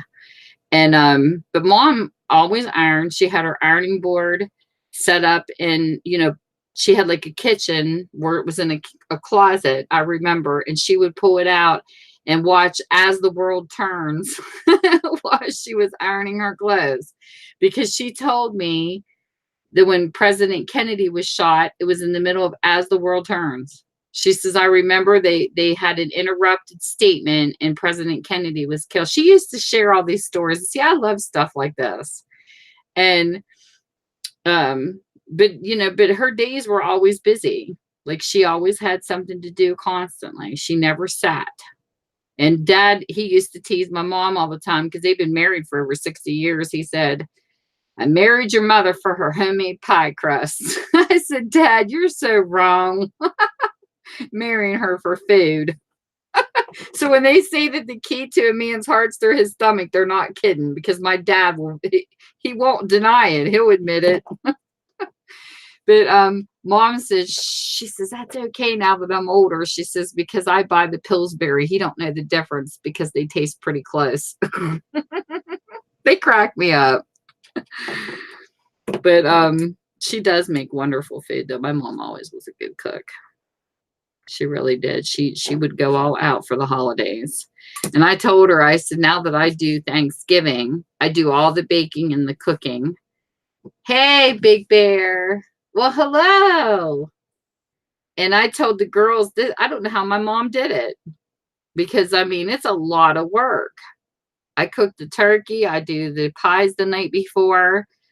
And, you know, because I feed a bigger family now too. So I make like 3 apple pies, 3 pumpkin pies, and do the whole meal myself. And she used to do it.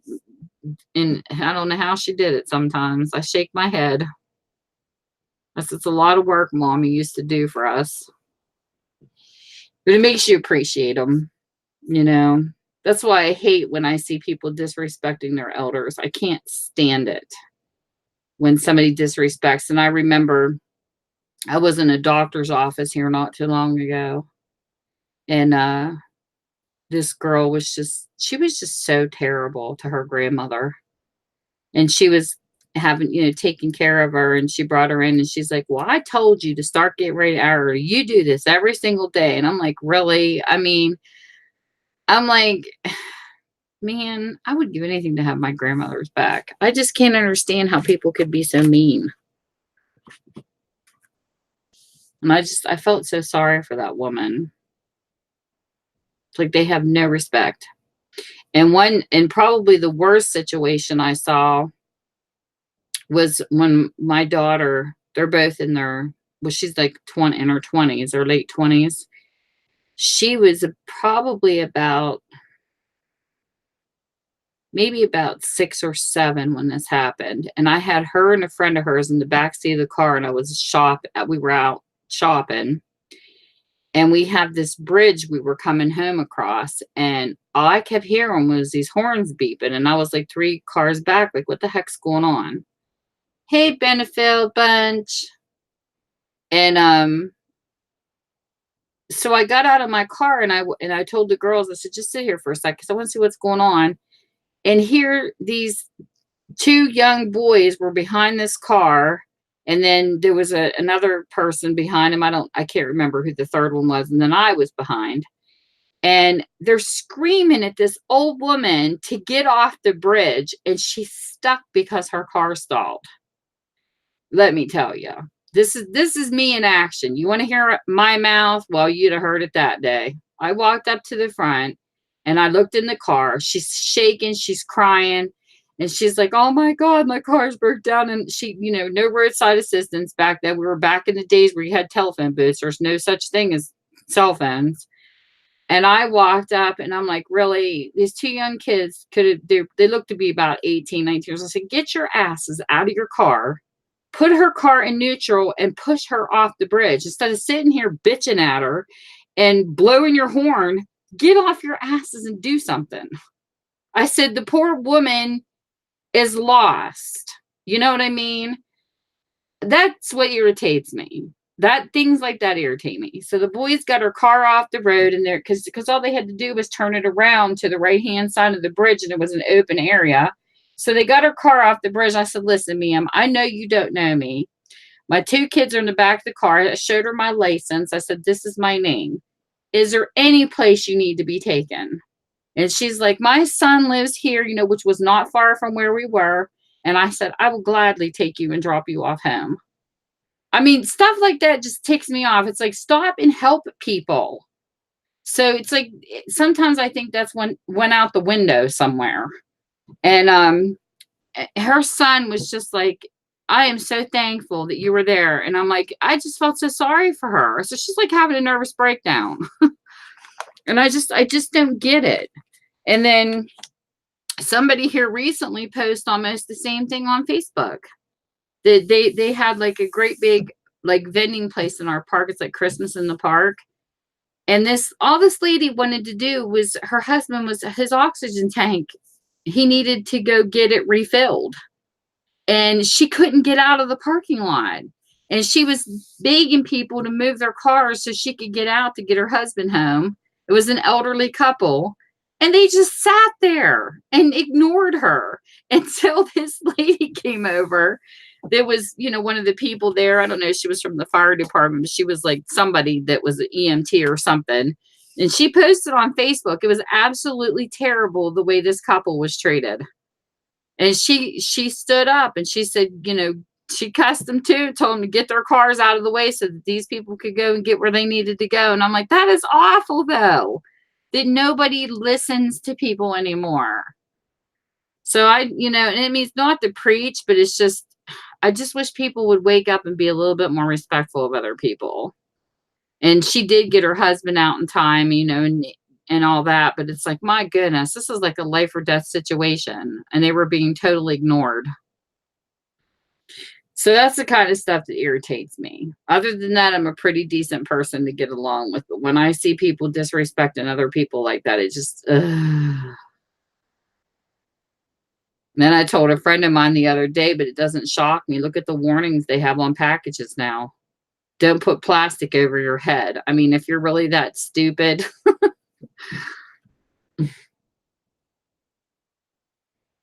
Oh, I know. That's crazy, That's just like we were kids too. If you broke a neighbor's window, you worked for it. You worked and you saved allowance and you paid for that to be fixed. Nowadays, too many people they just don't care. That's like, when you think of the things that you can share in your lifetime, I remember sleeping in our neighborhood with our doors unlocked. I remember that time where you could park your car in the driveway. You did not have to lock your car doors or nothing, and nothing ever happened in this neighborhood. Everybody knew each other. If you were in somebody's yard, your parents knew where you were. It has changed so much, even in my time. I can only imagine what my grandparents experienced. That's why I like listening to their stories. And all right, Linda. Well, thanks for stopping in.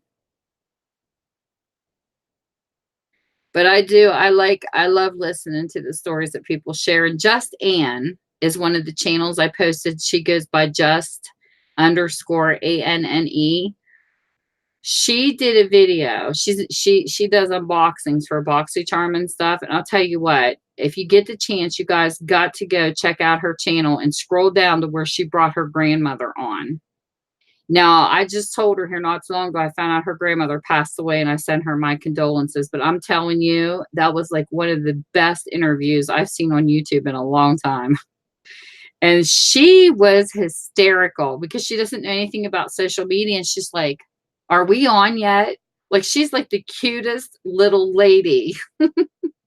And she was telling like stories, and it was just, I loved it. I told Anne, I just want to adopt your grandmother. She's so cute. And she was just amazing. Just listening to her talk about things was just so adorable because she took her back in the past. And I love their stories. I could sit and listen to an elderly person all day. Some people do kids. I like old people. I love kids too, but old people are they got the story. My mom told me, she says, even from the time you were little, she said you would go out in the neighborhood. I was like, instead of, how they show the lost dog, the homeless dog showing up everybody's house, it was me sitting on the elderly people's porches. I remember sitting on this one lady's porch. She'd always bring me a glass of water and ice, and she would sit down and talk to me about her flower garden and all her gardening. And then I remember going up to another neighbor. She lived in a little mobile home, and she had this little dog named Shaggy. And I remember her opening her little door on her mobile home. She had this little slide door, and she would hand me cookies. And she would talk to me. And then people above where she lived had a really nice old-fashioned wraparound porch type of house. And I would go up and sit with them and just sit on the porch, on their porch swing, and just talk to them for hours. Because that's how much I love the elderly. It's just, that was my friends. They were my friends when I was younger. I was a kid sitting on their porch. I didn't even remember, I remember one of them's names, but I can't remember the one that gave me the glass of water. I can't remember her last name. I can't remember her first name. It's been so long ago. One was Mrs. Hornick. She was the one in the mobile home. And then the one above her, the heck was their names? My parents knew them in the wraparound porch house. I can't remember their names. But I can't remember. It's so long ago. But I loved it. So that's why I felt so bad for Pearl when she was talking about her grandkids the other night when we were on her stream. That was really sad because they don't know what they're missing. Hey, Chris. How are you? You know, when her grandkid was getting impatient with her because he didn't want to help her with her live sale, which was like, oh, come on now. You got to respect your grandma. You don't have them very long. And it just seems like life is just a whisper and they're gone. And it's like both of mine been gone for a while, but my husband just lost his last grandparent last year. His one grandmother just passed away. She was the last on both sides of our family still living. And it's rough when you lose all your grandparents. Like I told my husband, so the first time I went out after my grandmothers were gone, because one of my grandfathers died when I was 2, so I didn't really get to know him. And then my other grandfather died like in my teenage years. And then I had my grandmothers. And it was so weird to not be able to buy a grandparent card. And I still have every birthday card they ever bought me. And I probably could use them in a journal and some, but I don't want to. Like those ones I want to keep. And then I have one card from a great grandmother. One. And it's so cute because it's a bunch of kittens in a basket. And I told Mom I got one card from one of my great grandmothers, and that's it. Before she passed away.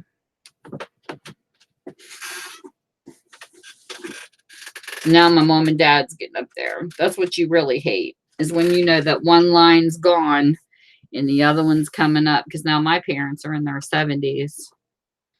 And they're still kicking. My dad doesn't stop. He's always taking my mom shopping. But I never had a shopping addiction until YouTube.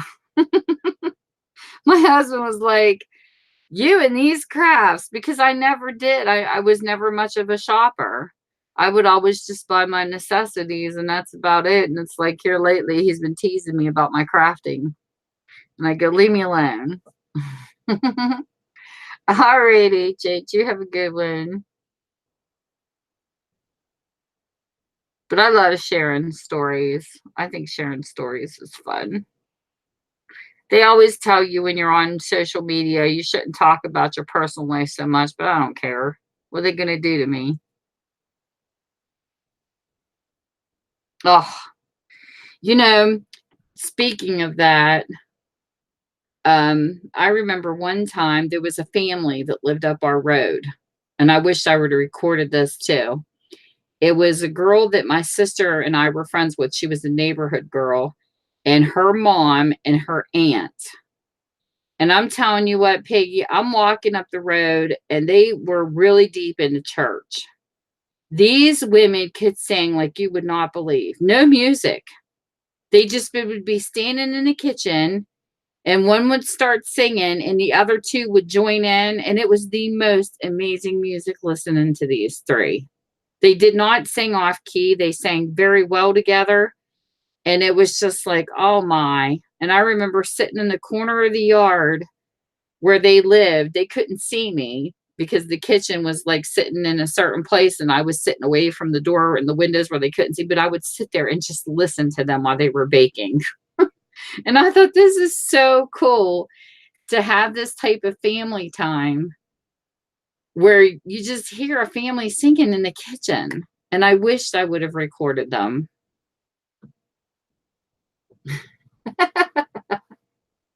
That's funny. I had an uncle that used to call me George. I forget what he called my sister. It'd be like Joe and George. He always gave us guys' names. So that's why I always tease people. I'll hug you and squeeze you and call you George, because he used to call me George my whole life. And my dad always called me Tan Bone. I'm like, freaking really, Dad? I'm not a bone. He would call me Tan Bone. And my mom named me after the song Tammy by Debbie Reynolds. And because she said she played the character Tammy. I never heard the song until I came to YouTube. I actually Googled it. But it's just funny. But I like the stories with One-Eyed Mac. That almost sounds like mobster. He must have been Italian gangsta. I know my dad was funny because one of his childhood friends, I became friends with his daughter. And I guess they used to get into so much trouble, they were afraid we would. We weren't quite as bad as they were, though. But I told Dad, I said, I know why you don't want us to be friends. You think I'm going to be bad like you were. My dad's funny. He goes through town. He had the red truck. Oh, that's hysterical. He lived in the Godfather days. He had the red truck that you see that come out at the Dollar Tree. My dad literally had that truck. But he had a pipe that went up the side of it. And it was hysterical because he'd be driving through town and all you'd see his hand up the way. Hey, Brown. Everybody was Brown.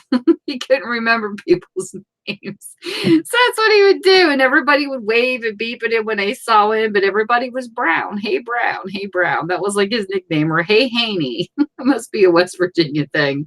He'd be like, Hey, Haney. I'm like, what the heck does Haney mean? Oh my God, it's funny. But you got to love your family, you know? It's all these memories. And I found this grandparents book. I told my mom today I'm going to hit her up on Mother's Day. And it's a book I found at a yard sale. And it's questions about your grandparents, them for my grandkids. And it asks questions like, what was your favorite candy bar, and like different personal type of fun things. And I told my mom, I said, I'm bringing it up on Mother's Day. And she goes, well, I might not have time to answer it. I said, maybe not, but you might get a couple questions out of you answered, because I want something to share with my grandkids. And I told them it'll be something to pass down in the family where they have memories. Because all I remember about my one grandmother was she loved Kit Kats. Like, I don't have enough. I know she liked doilies. I know she played the piano. And I know she loved Kit Kats. My other grandmother, oh, I loved her. Oh, I used to pack my suitcase every Friday and say I'm going to Granny's house. She was the one I stayed with all the time. And that was my dad's mom. And she had a Davenport where, the couch pulled out, laid down. It was a Davenport. Let's go to sleep on the Davenport. She had a player piano in her house. And she had this dresser that had 3 drawers in the center and the 2 doors that open on the side. And I used to play mailman with all her Christmas cards. I used to pretend like I was a mail person. And all those cards, Peggy, are like what we collect now for junk journaling. I remember the little cutouts for Valentine's and everything. I used to play with her cards all the time. And she was just so much fun. My other grandmother I didn't get as close to. She was more, I don't know. She wasn't as friendly. Like, I don't remember her ever keeping any grandkids overnight. And I don't know why. But my other grandmother, she did all the time. Oh, I know. That's great. Yeah, I don't know what it's called. I'll have to show you because it's like an odd shape. It's like a hardback, but it's on a spiral. And it says grandparents book. I don't know if you could Google something like that or not. Or grandparents memory book or something like that. But I found it at a yard sale. I'd never seen it before. And I was open. I was looking. I said, Jade, I'm going to buy this. I said, I'm going to get this for Mom to answer some questions and put some of Dad's answers in it too, so that I can do this. One of my favorite stories with my mom's mom was she was going into dementia and she lived with my mom. And my mother took care of that woman until the day she died. All of us helped her. And she lotioned her every day. She had beautiful skin to the day she died. It did not turn to tissue. That woman was babied. And she deserved it. She, even though she wasn't the one we were closest to, she still was a good woman. And I remember mom would turn, because she played piano in the church, her favorite song was The Old Rugged Cross. And I remember, like, she wouldn't say nothing, and then mom would stick the music on in the background. She'd start humming it. And then she went off again, and this one time she went through this thing where mom was like, I don't know, Tim. She said she hasn't spoken for 3 days. So I was stated by my mom's jelly bean dish. And I'm the only person in my family that loves black jelly beans because I like black licorice. And my family don't. They pick out all the good ones, the cherry and that. So I'm sitting there eating these black jelly beans. This was so funny. And I was talking to my mom, and she says, your tongue is all black because of the jelly bean. And it was like in my teeth. So I looked at my grandmother and I went, blah. And this black tongue came out. She hadn't spoken in 3 days, and she turned around, looked back at me, and she did the same thing. She goes, blah. Me and my mom started busting out laughing. And it's like so funny, because you wonder what they really can hear when they go into dementia. Like, just because they're not talking doesn't mean they're not listening. And I remember my other grandmother, when she had cancer and she was in a coma. And oh, bingo's fun. She was in a coma, and she was on a machine, like right towards the end, and 2 people got into a fight beside her. I wasn't in this one. I didn't argue in front of my grandparents. But it was 2 other family members that got into an argument. And do you know, even in a coma, she started going, ugh, like she could hear them and was trying to stop them. And one of them walked away in tears, feeling like totally ashamed of themselves for what they did. And I said, you should be. You shouldn't be arguing around a person, period. But it was just weird that she was in a coma, like, and she could still hear them. So that's what makes me wonder sometimes, like, how coherent people really are, and you don't think they are. You know what I mean? It's like, that was crazy. But we got to be with her. And this is what my grandmother said. She says, don't you guys cry when I die. She says, I want you to be happy because I'll be in a better place. Okay. So on the day she died, we were all in the same room with her. Okay. And my cousin Patty was wiping her arms down, and she was cleaning her arms off with the cloth and everything. And because they told us she only had so much time. Well, the driveway, you have to understand, you can either come forward or back out. There's no turnaround spots, and it's not a double lane. It's like a single lane road. And I'm telling you, this happened for a reason, because Grandma was like, I just want you guys to be happy. And she says, I just want you to smile. Even through your tears, I want you to be happy if you're crying. She says, because I do. I want you not to mourn. She was just like that. And the day that she passed away, we were all with her, and she went, she took her last breath with all of us in the room around her. And we were like, all of us were like bawling. And all of a sudden the hearse backed into the driveway, and it bumped into somebody's car. And my dad got to laughing so hard. Like, everybody just started laughing all at once. It was crazy. Because here we were mourning, and then we're thinking, oh God, Grandma would love this. Her hearse backing into a car. So she had what she wanted.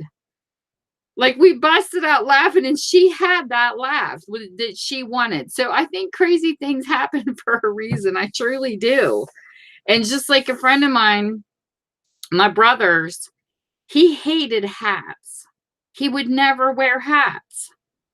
And his brother freaked him out. I didn't go to this funeral because I was younger, but it freaked him out because somebody stuck a hat on, you know how, like, when they tie the flowers, like the ribbon to the flowers on top of the casket. Well, somebody stuck a hat on it, and the ribbon busted like right in the middle of the pasture, and the hat went flying off the casket. That's some cool stuff right there. I would have been like, that's a paranormal experience, because he hated hats. And I thought that the irony, they said the first row jumped in their seat when this happened. And it was the ribbon. They had like a banner tied to the flowers, and it popped and the hat went flying. Is that like not funny? I would have rolled if I'd have been in a funeral when that happened. He said he hated hats. Don't put a hat on that casket neither. My mom told us when she's buried, she wants a flashlight. That's what she told us. Because she always has like the little lights in her windows. And she said, there you go. She always has those little candles lit in all her windows in the house. So she says, when you kids bury me, I want a light. I want a flashlight to go with me. She says, because if anything, I want a light to light my way. I thought that was such a cute request. I was like, Mom, you're something. I'll have to stick a little panda bear in there. She loves her little stuffed pandas. But it's just like, oh, I can't even imagine that day. I keep telling my parents they're living forever. They're not allowed to die. That's what we tell them. They're such a glue to our family. It's not even funny. I mean, cousins tell them, they keep us updated on everything that's going on. You know, if there's a death or something's going on, and they're such a center for our family. It's crazy. I can't even imagine being without them. One of my friends told me she lost her mom, and she says it was so horrible because my kids were still little when my mom passed away. And she goes, I'd go to pick up the phone to call her to ask her something, and she wasn't there. Peggy, that's hysterical. Well, see, like, we have a tradition in our family, you know, where people go to graves and they do flowers and all that stuff. But you know what I told my girls? I don't know. Maybe, and I try not to be different. Well, hey there, Legged. Hi, Laura. But I told her, I said, I want to be cremated. And she goes, well, don't tell your aunt that, because one of my aunts is actually a pastor. And she says, to lieth in green pastures. I said, yeah, but what about dust to dust? And my mom's like, she's like, whatever you do, you do. And I said, well, I want to be blown with the wind. I never got to travel, so maybe my ashes will. Maybe they'll fly off to Paris. But she just gets so, like, people get like, ew, but then they have these new things that you can do, that if you decide to be cremated, you can be put in a bottom of a tree, like a tree can be planted with your ashes in the soil. And I think that's kind of cool too, because like my daughter's like, well, if you don't have a grave, where are we going to visit you? I said, Jade, you can talk to me anywhere. You could even talk to me on the toilet if you want to. I said, it doesn't matter. Because, and I think what made me change my mind, because I don't like small places, and I don't care if I'm dead or not. I don't want to be in 6 feet under the ground in a place in a box. I don't know. But anyways, we had a cemetery here. This literally happened. The ground started falling.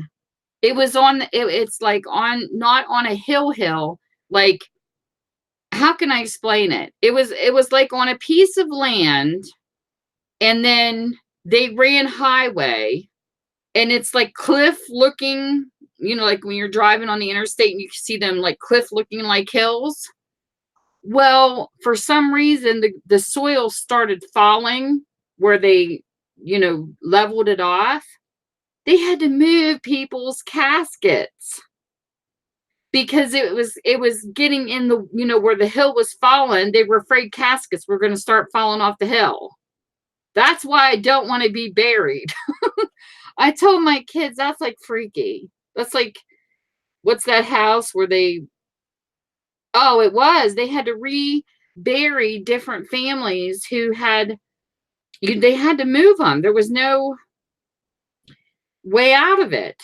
So like where I live, they have the hill that's flat, and there's a lot of, like, because we have like a graveyard not far from where I live, and it's like all flat and nice in this one area, which I think that will be fine.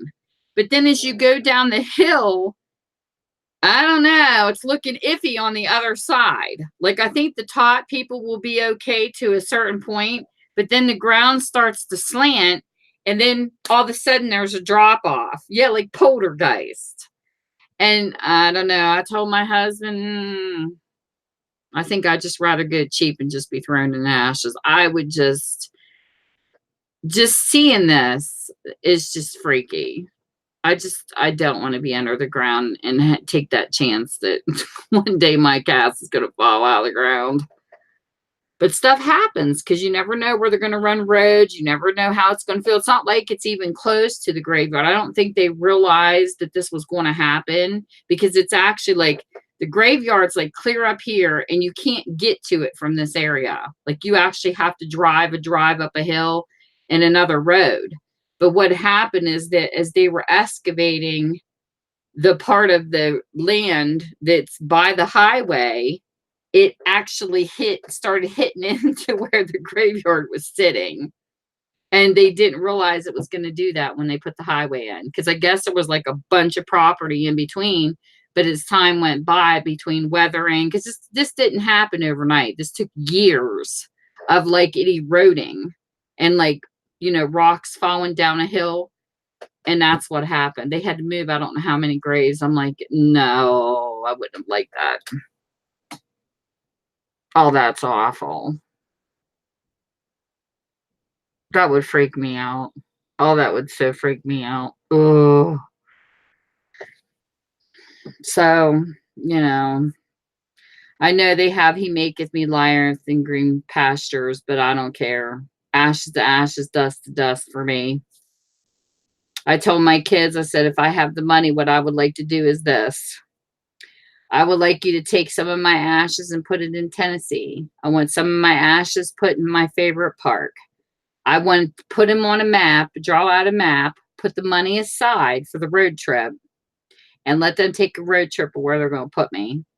Because I love Tennessee. If I picked another state over West Virginia, that's where it would be. I freaking loved it there. I had so much fun in the mountains, and it was just beautiful. I got great pictures. We went to Dollywood. I didn't even go to the outskirts of Nashville yet. My mom went to the outskirts of Nashville, and she didn't want to come home. And I've been to Florida. I'm in West Virginia.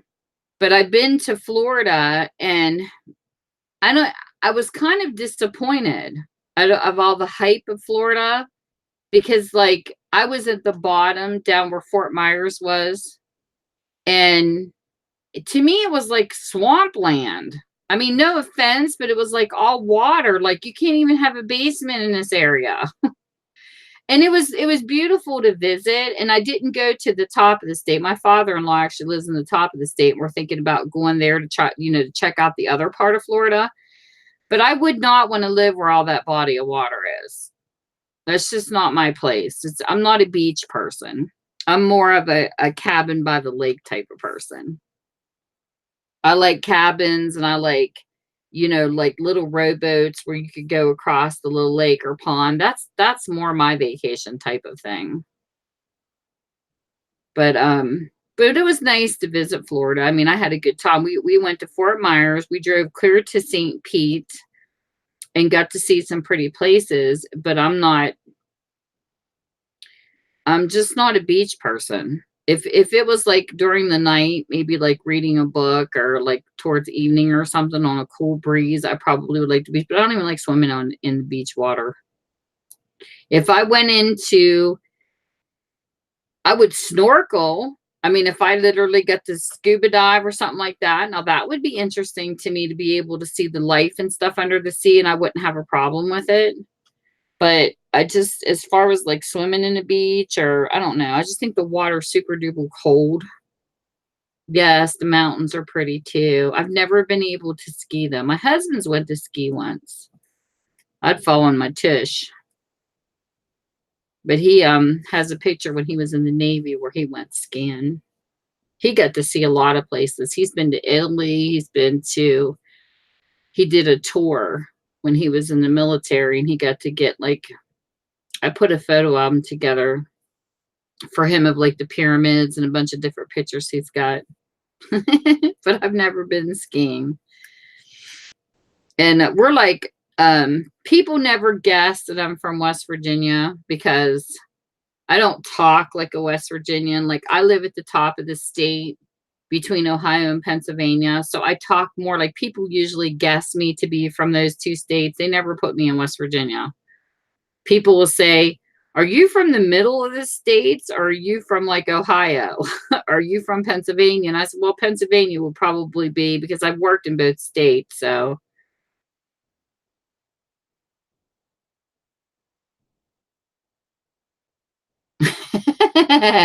Peggy, you're like me.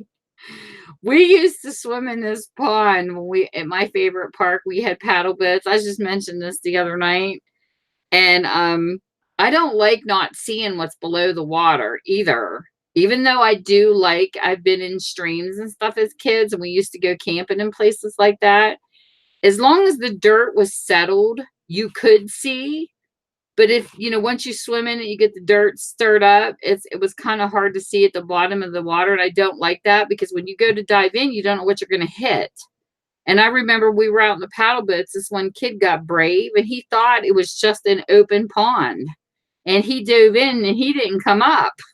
And his friend was like, what the heck? And then all of a sudden he came up to the surface and he had blood across his head, because he dove, and apparently there was a rock under there he didn't know about because he couldn't see it. And no, I'll pass on that. I don't want to dive in any water I can't see where my head's going. So sometimes that happens when you're in lakes and ponds and stuff like that. I remember us going, one time we went to this campsite we used to stay at as kids, and a bunch of us decided to take a bath in the creek bed. And because it was like just down a path where we were staying, my uncle had this trailer, it was a regular trailer that he put in like a camping spot instead of building a cabin. So we used to go stay in his old trailer, and he put like a porch on it and everything. And I remember us girls, there was like me and my sister, my cousin Robin, and a couple other people was at the camp. Might have been my cousin Melanie. I don't know. But we had remember the Beer and Rich shampoo body on tap? I don't even know if they still sell that. We took a whole bottle of that, and we went down and we took a bath basically in the thing. And we had this great big pile of bubbles. We used like the whole bottle of shampoo, and massive bubbles floating down this stream. And oh gosh, we were rolling. I remember fun days like that were a blast. My brother, I told him a couple years ago that I said, do you remember that little fish bait trap you had? He had one of those little fish bait to catch minnows, and it locked in the center, and it had a way in on both sides, but then it was jaggy coming back out. He would catch minnows in that, and I would feel so bad for him because I knew he was going to go fishing with me. I'd let him out. And I remember him coming up to my mom and dad saying, that fish bait thing doesn't work. He says, it's junk. And it took me 2 years ago to finally say, David, you remember that fish bait trap you used? I used to let him out. You should have seen his face. And he started laughing. I said, well, I felt sorry for him because I knew you were going to use him as bait. So I set him free. And he was like, all that time, I thought that thing didn't work. And I said, nope, it was me going, free, little fishies, go free. That's the kind of stuff I would do as a kid. I was always in trouble when I got caught doing that kind of stuff, but I didn't care. I didn't want them to be eaten. I loved the little fish. And my mom used to crack up because she would come home, and like right as you go down the basin steps, she had this landing with shelves that went all the way atop, you know, because you could hit your head if you were real tall. And I had a bowl of caterpillars, a bowl of frogs, a bowl of crayfish, which people in the South eat those. Crawdaddies, they call them, or something. We call them crayfish up here. And I had them thing as pets with the little pinchers. I could never eat my pets. So I would have bowls of all these little insects, and I would go up to the encyclopedia set she had, find out what they ate. hurry up and put everything in there, like turtles with water and rocks. I mean, I had like, they were everywhere. My mom's like, you used to collect everything. I had praying mantises, anything I could get a hold of. It was in a bowl. And I would punch holes to give him air breathing space. And I didn't keep them for a long period of time, though. It was just enough just to get what they needed. And I kept them like overnight, and then I'd set them free the next day. But I love doing stuff like that.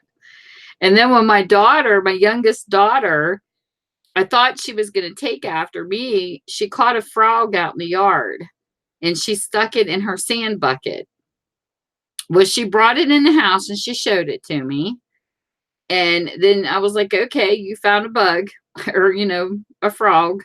And I said, are you going to keep it and put it in an aquarium? She's like, no, I'll let it go. Well, you know what she did? I didn't even know because I was in the house. She took the bucket outside and she set it down and she forgot to set the frog free and it baked until it died. And I was like, oh my God, I got an animal killer on my hands. I was so mad at her for that. She's like, Mom, I forgot. I said, you let him bake. You got to let him loose and let him live. But after that, she was careful. But oh my God, I was so mad at my daughter for that day. You killed that poor innocent frog. I always wanted to save everything. And Mom thought I was going to be a vet. But I told her, I said, I don't know if I could operate on an animal and cut it open. I don't know. I don't know if I'm that brave. But it was crazy. Some of the things we remember our kids do. I know. Oh, Peggy, it's awful. Now, my oldest daughter, I shared this story. Where the heck was I when I told this story? Oh, I was on another live stream earlier today while I was working. And this lady was talking about nature. And she said, sometimes you do nice things and it'll come back. And I said, well, listen to this story. My sister and her husband found a turtle. So they were out. I thought they found it in the yard, but I think she said they were out at maybe a lake or something and found it. So he decided they wanted to bring it home. So they put it in an aquarium. They had no clue what type of turtle it was. They just brought it home and, basically looked up what turtles ate and stuff and would stick it in there because they eat worms and stuff. Well, she had it sitting down in the tank, and she said he don't come out much in the winter. They hibernate. She said he was hiding. She says, but then one day we heard this racket. It sounded like a tink off of the tank. So they didn't think nothing of it. So the next day they go down there. Here there was a snake that got in their house. And it must have smelled the turtle and thought it was going to have dinner. Well, the turtle bit its head off. Here they picked up a snapping turtle. And Chris says, I didn't know it was a snapping turtle, but he sure in the heck isn't going nowhere now. He said he was like a dog and he protected the house. He says, out of all places that snake could have went, he can't believe it went into the tank. It must have came from the ceiling in the rafters somewhere, of their basement, because that's where they had the turtles stored, was down in their rec room.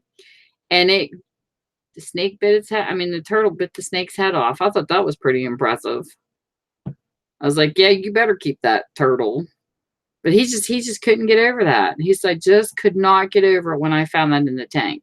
It wasn't a big snake, but it wasn't a baby one either. So it's kind of medium sized. He said, that's one vicious turtle. I go, well, snapping turtles can be that way. But it's just, I love animal stories. I remember one day me and my husband were sitting in the living room and I saw this great big shadow of a hand going up my wall. And I told my husband, I looked at him. I'm like, Michael, I'm like whispering, because I was afraid to move. I'm like, what the hell is that shadow on our wall? I said, that's got to be one humongous spider showing a reflection.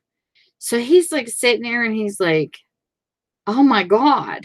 So he tried, because we had a circle that you could walk into. He's trying to sneak around to get a broom or a shovel.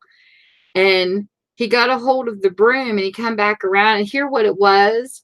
one of my cats had brought a crayfish in the house. And it was the claw of the crayfish. When it lifted up its claw, you saw the shadow. I was like, oh my gosh, because we lived next to a lake where we used to live, not a lake, but a creek bed. And the closer you live, like we had like little burrows, and he thought that they were snake holes, and they were actually crayfish. We had the best property for bait. I mean, when it would rain down there, you would see the biggest, fattest, plump fishing worms you ever imagined. Because living close to a creek bed, you have all that. But the mosquitoes were like huge. They look like dragonflies down there, and that's no exaggeration. They would literally tink off our windows. I've never seen freaking moths that big and mosquitoes that big in my life. It's like the closer you get to the water, the worse the bugs are. And our ground was filled with a bunch of crayfish. Some of them were even blue. It was like really cool. So, and my cats weren't even indoor outdoor cats. That's what was even stranger. But my one cat got out. We had a male that like sneaking out sometimes if you weren't careful. He got out and brought one back in the house. Then two of my cats got a hold of a chipmunk or a squirrel one time. My husband had to get 2 pairs of gloves on to get that out of the house. They were beating it back and forth across my kitchen floor.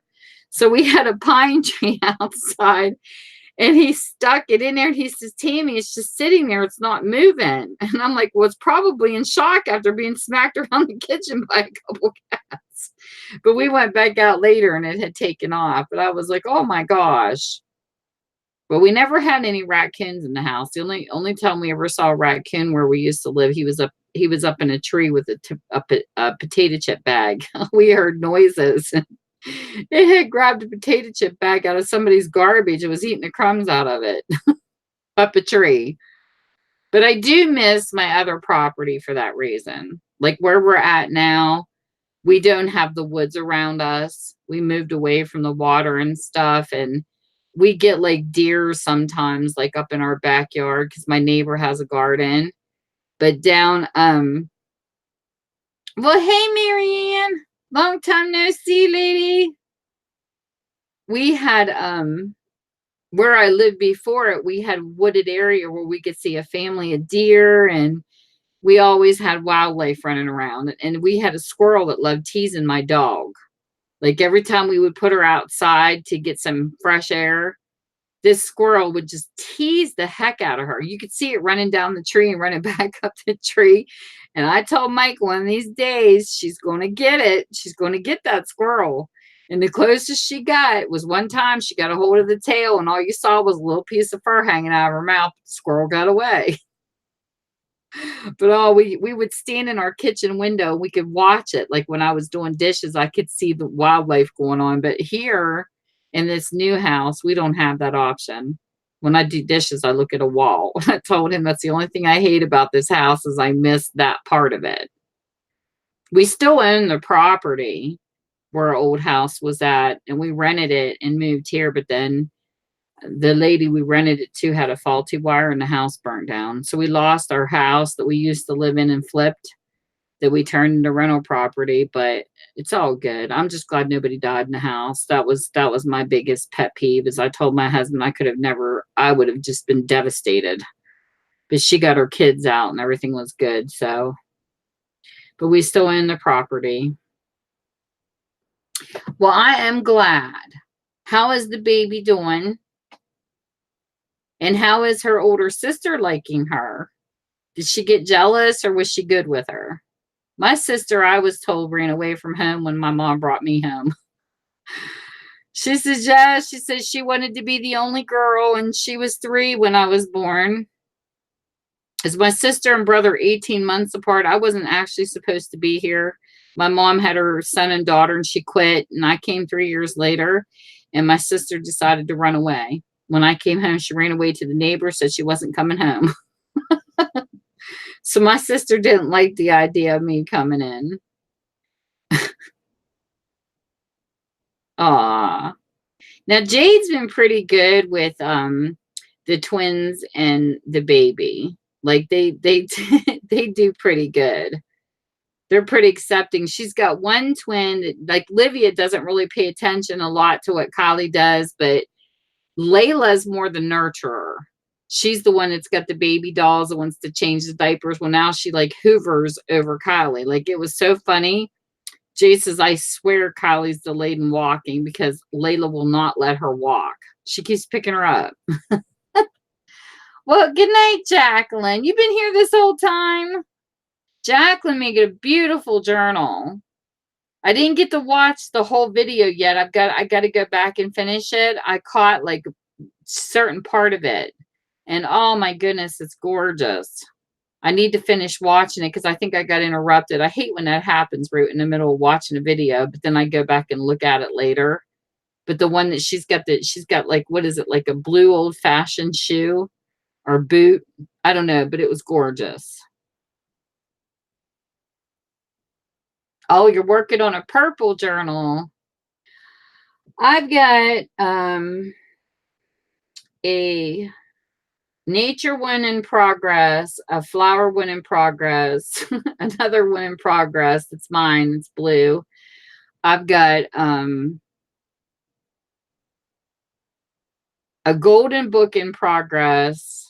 One that's kind of a surprise. I'm not going to say what it is because I can't wait to do a video when it's finished. I've been really, really putting a lot of thought into this one. And then one that I want to start for a surprise. And then another one on commission I got to start getting busy with. And I have no clue how I'm going to pull this one off. I'm definitely being challenged with this one, because it's just not something I would have picked to do. So it's going to be something. The golden book that I'm doing is one that I wanted to do. I actually have a journal done like it, but it's with a different book. It's the same book, but it's the same story, different cover. But I have always wanted to, I love The Ugly Duckling. I don't know. It's just my favorite.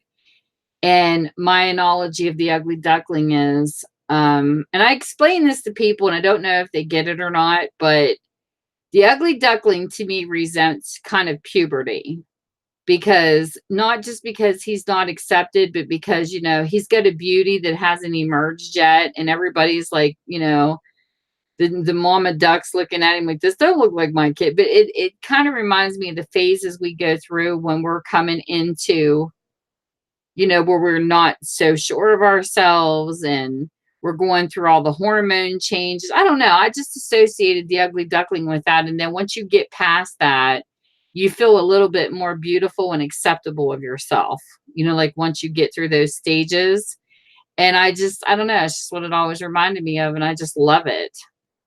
So it's always been my favorite. And Gina, the Rebookery, had one for sale, and I had never seen that cover before because it's got blues and greens in it. And I was like, oh my gosh. So I have a yellow cover for one, and I have a blue-green type cover for the other. And I'm making my own journal out of the ugly duckling. And I messed up on a couple of pages, but it's okay because it's the first time I've ever played with a golden book. So when I cut it open, the pages stuck out in front, and I didn't pay attention that a friend of mine on here actually did a video where you do not bend the golden book where it's bendable once you pop it open. And she did a tutorial where you do not have to cut the pages down. But I had to cut the pages down and re-glue them to a piece of paper to make them a signature again because I did it wrong. So when you cut open a golden book, right where the whole trick is, a golden book, when you look at it, we'll use this as an example. It has a indentation going up the book. And a lot of the people that you see on here doing the golden book tutorial do it wrong because they fold it where the fold is already there. I like leaving the story in the book. That's just my preference. And you don't bend it there. You actually can glue it and run like a cord, like, you know, what you use your signatures for, like anything. You can use they sell hemp cord at Walmart, or you could use twine. Fill that spot in where the golden book bends, fill that in with the glue and a twine, and let that become flat and dry. And then cut out another board for your back and create it like you would like a cereal box. Because you can take or particle board, whatever you use, you can take and cut a slit for the back and have your sides cut out. And then you just use fabric and glue it over that, and you pull it together like a book. Like this one here, I use duct tape. And you can rebuild a whole new binding. Now, the tutorials I have seen, and even a bigger YouTuber that people brag about, what's her name, Gail or something, or Gay or something, she even did it wrong. Because what she did was she bent it, and she put a piece of board behind it, a piece of board in front of it. Well, guess what? Your story is going to stick out about an inch. And that's not the right way to do one if you want to keep the story and you want to keep the pages. Because once you cut them down, and I accidentally cut some of the words off the top because I had to cut it down so far to redo it. I won't do this again. The next golden book I experiment with, I'm going to do it the right way. And that's to leave the story in without having to cut the pages. Because I didn't pay attention. I think Bonnie and Clive is the one that has it done the right way. The Australian that comes in here, she cut and put the cord and the glue in and didn't bend it and made a complete new piece for the back and then did it. And it's beautiful because you do not have to cut the pages at all. So everybody has their own niche. That's why I like watching a variety before I actually pick to do something. Like I didn't just sit down and start signature, and I literally watched a lot until I figured out how I wanted to do mine. And I hate to measure. I can't stand it. And I'm a cool mom. She is the reason I did a signature, because how she did her signature in her video was so cool. She's probably like my daughter's age. That's why I love watching her, because she does a lot of like journal bulletins and things like that, like weekly planners and things. I'm not into the weekly planners, but she went to the Dollar Tree and she bought graphing paper, and she cut the graphing paper down where you see the blocks, and she took the graphing paper and cut it to where it would fit inside the spine.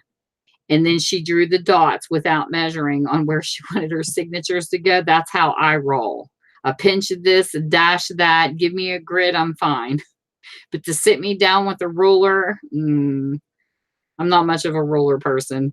So I did the grids and put the paper down where the signature was, just to draw the dots. Poked it with the awl and then removed it because I paper clipped it. And I removed the grid, and my holes were where I wanted them to be. And I like the grid paper idea, but everybody's different. You know what I mean? It's really cool. Hey, Faith's Happy Kitchen. It's really cool to watch everybody's method and what works for them on how to do everything. Now, another tip I learned to do the actual all on the inside of the signatures is, this was off of Junie's channel. She's another Australian I like to follow. She took and say, like, inside the signature, she took a business size envelope. Okay. And she laid it down inside of her signature, and she drew where the center hole would go with the awl and the outsides, and then used that envelope in every single signature to poke her holes. Because your paper's got to be the same size pretty much to fit inside the book. So that's what she did. And that's really cool, to take an envelope and use it as a guideline. So you don't have to measure every single time you poke a hole. So I like that idea too. So I use that for inside, and I use the grid for the actual book. So it's like, you pick up different things off of different people, but I love how everybody does it. Like, I don't know. Some people will stick it, you know, this one girl I watched, she liked doing it on the outside. Yeah. So it's like whatever works for you. I think the signatures were the hardest part. Once you get the signatures and you're good, and once you get practice at it, it's even better. But I don't have the satin. What do they use? Satin fishing line? Is that what they use to? It's really strong. The only thing I don't like about the hemp that I bought from Walmart is it will break. If you pull it too tight, I've had it break a couple times, and I would just have to redo the signatures. But it's only done it twice, and I've used it on a lot. You just got to watch when you go to tighten it at the very end. That's when it broke on me, and I'm like, no. So I just had to redo it again. So it's all good.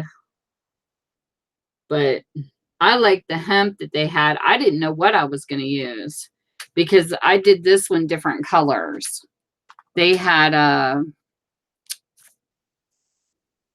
green and red. It's like this great big tub that you can get of hemp cord for like $20, but it's worth it because you get green and yellows and pinks. And this is it right here that I'm showing you on the camera.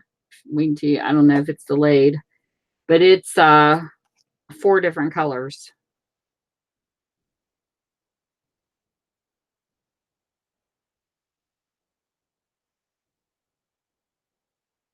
Now I do have cross stitch threads too, like embroidery thread. I do have some of that too, but I wanted something a little thicker. This here is a little thicker. And it feels like, I don't know, it almost feels like it has a little bit of a wax feel to it. But I was really impressed. And they're not perfectly straight. You can see at the top, they're not like totally separated like they should be, but I don't care. I don't like to measure. But this here's an old book that came into my bookstore. And it had this yellow flower on it. And I forget what it said up here. And my husband bought me yellow roses. So I took and pressed these, and then I glued and Mod Podged over them. And then I put the word bloom with some letters I had. And then this was a sticker, and I always extra glue my stickers. And these were leaves from the flowers that I pressed. But I really loved this book because it had like more of a vintagey look to it. And then so far on this one, I just have the charms done. And on the inside, thank you, I wanted to have like multiple types of paper because I do like the eclectic. So I put like an envelope, and this is a real doily. Sometimes I like, if it's, this was the first time I used a real one. I almost copied that into paper, but I thought, you know, I'm going to put a real one in this. So it's got like mixed stuff all through it. So this is like what I'm working on. And I used green duct tape. And then on the inside, the green duct tape was coming up a little bit over here only because I cut it a little too short and it was on the curve. So that right there is vintage looking word duct tape or washi tape. So I put the washi tape over top and put tacky glue. I love Alina's tacky glue. And I don't care what anybody says. Somebody was in their live stream saying, and all glues are alike. No, they're not. Alina's tacky glue is my favorite. And you can get it at Walmart and only pay $1 something for it. And they did sell it in Joann's and places like that, but they want more money. But this is washi tape with the tacky glue underneath of it. And I had letters just to prove my point on glue. I have Fabrifix, which is like the tacky or whatever people use. I have Elmer's, and I have Alina's. And I was making a baby journal book for my daughter. And when I put Kylie's name down, 2 of the letters kept falling off. And I'm like, really? I used my glue gun and couldn't get them things to stick. They kept falling off. So finally I said, you know what? I'm going to go and I'm going to grab me some of my Alina's tacky glue. This is it right here. And when I used this, those letters didn't budge. So you can't tell me that all glue's the same, because this here works the best for me on letters. Now, I do have another of Alina's that I don't like.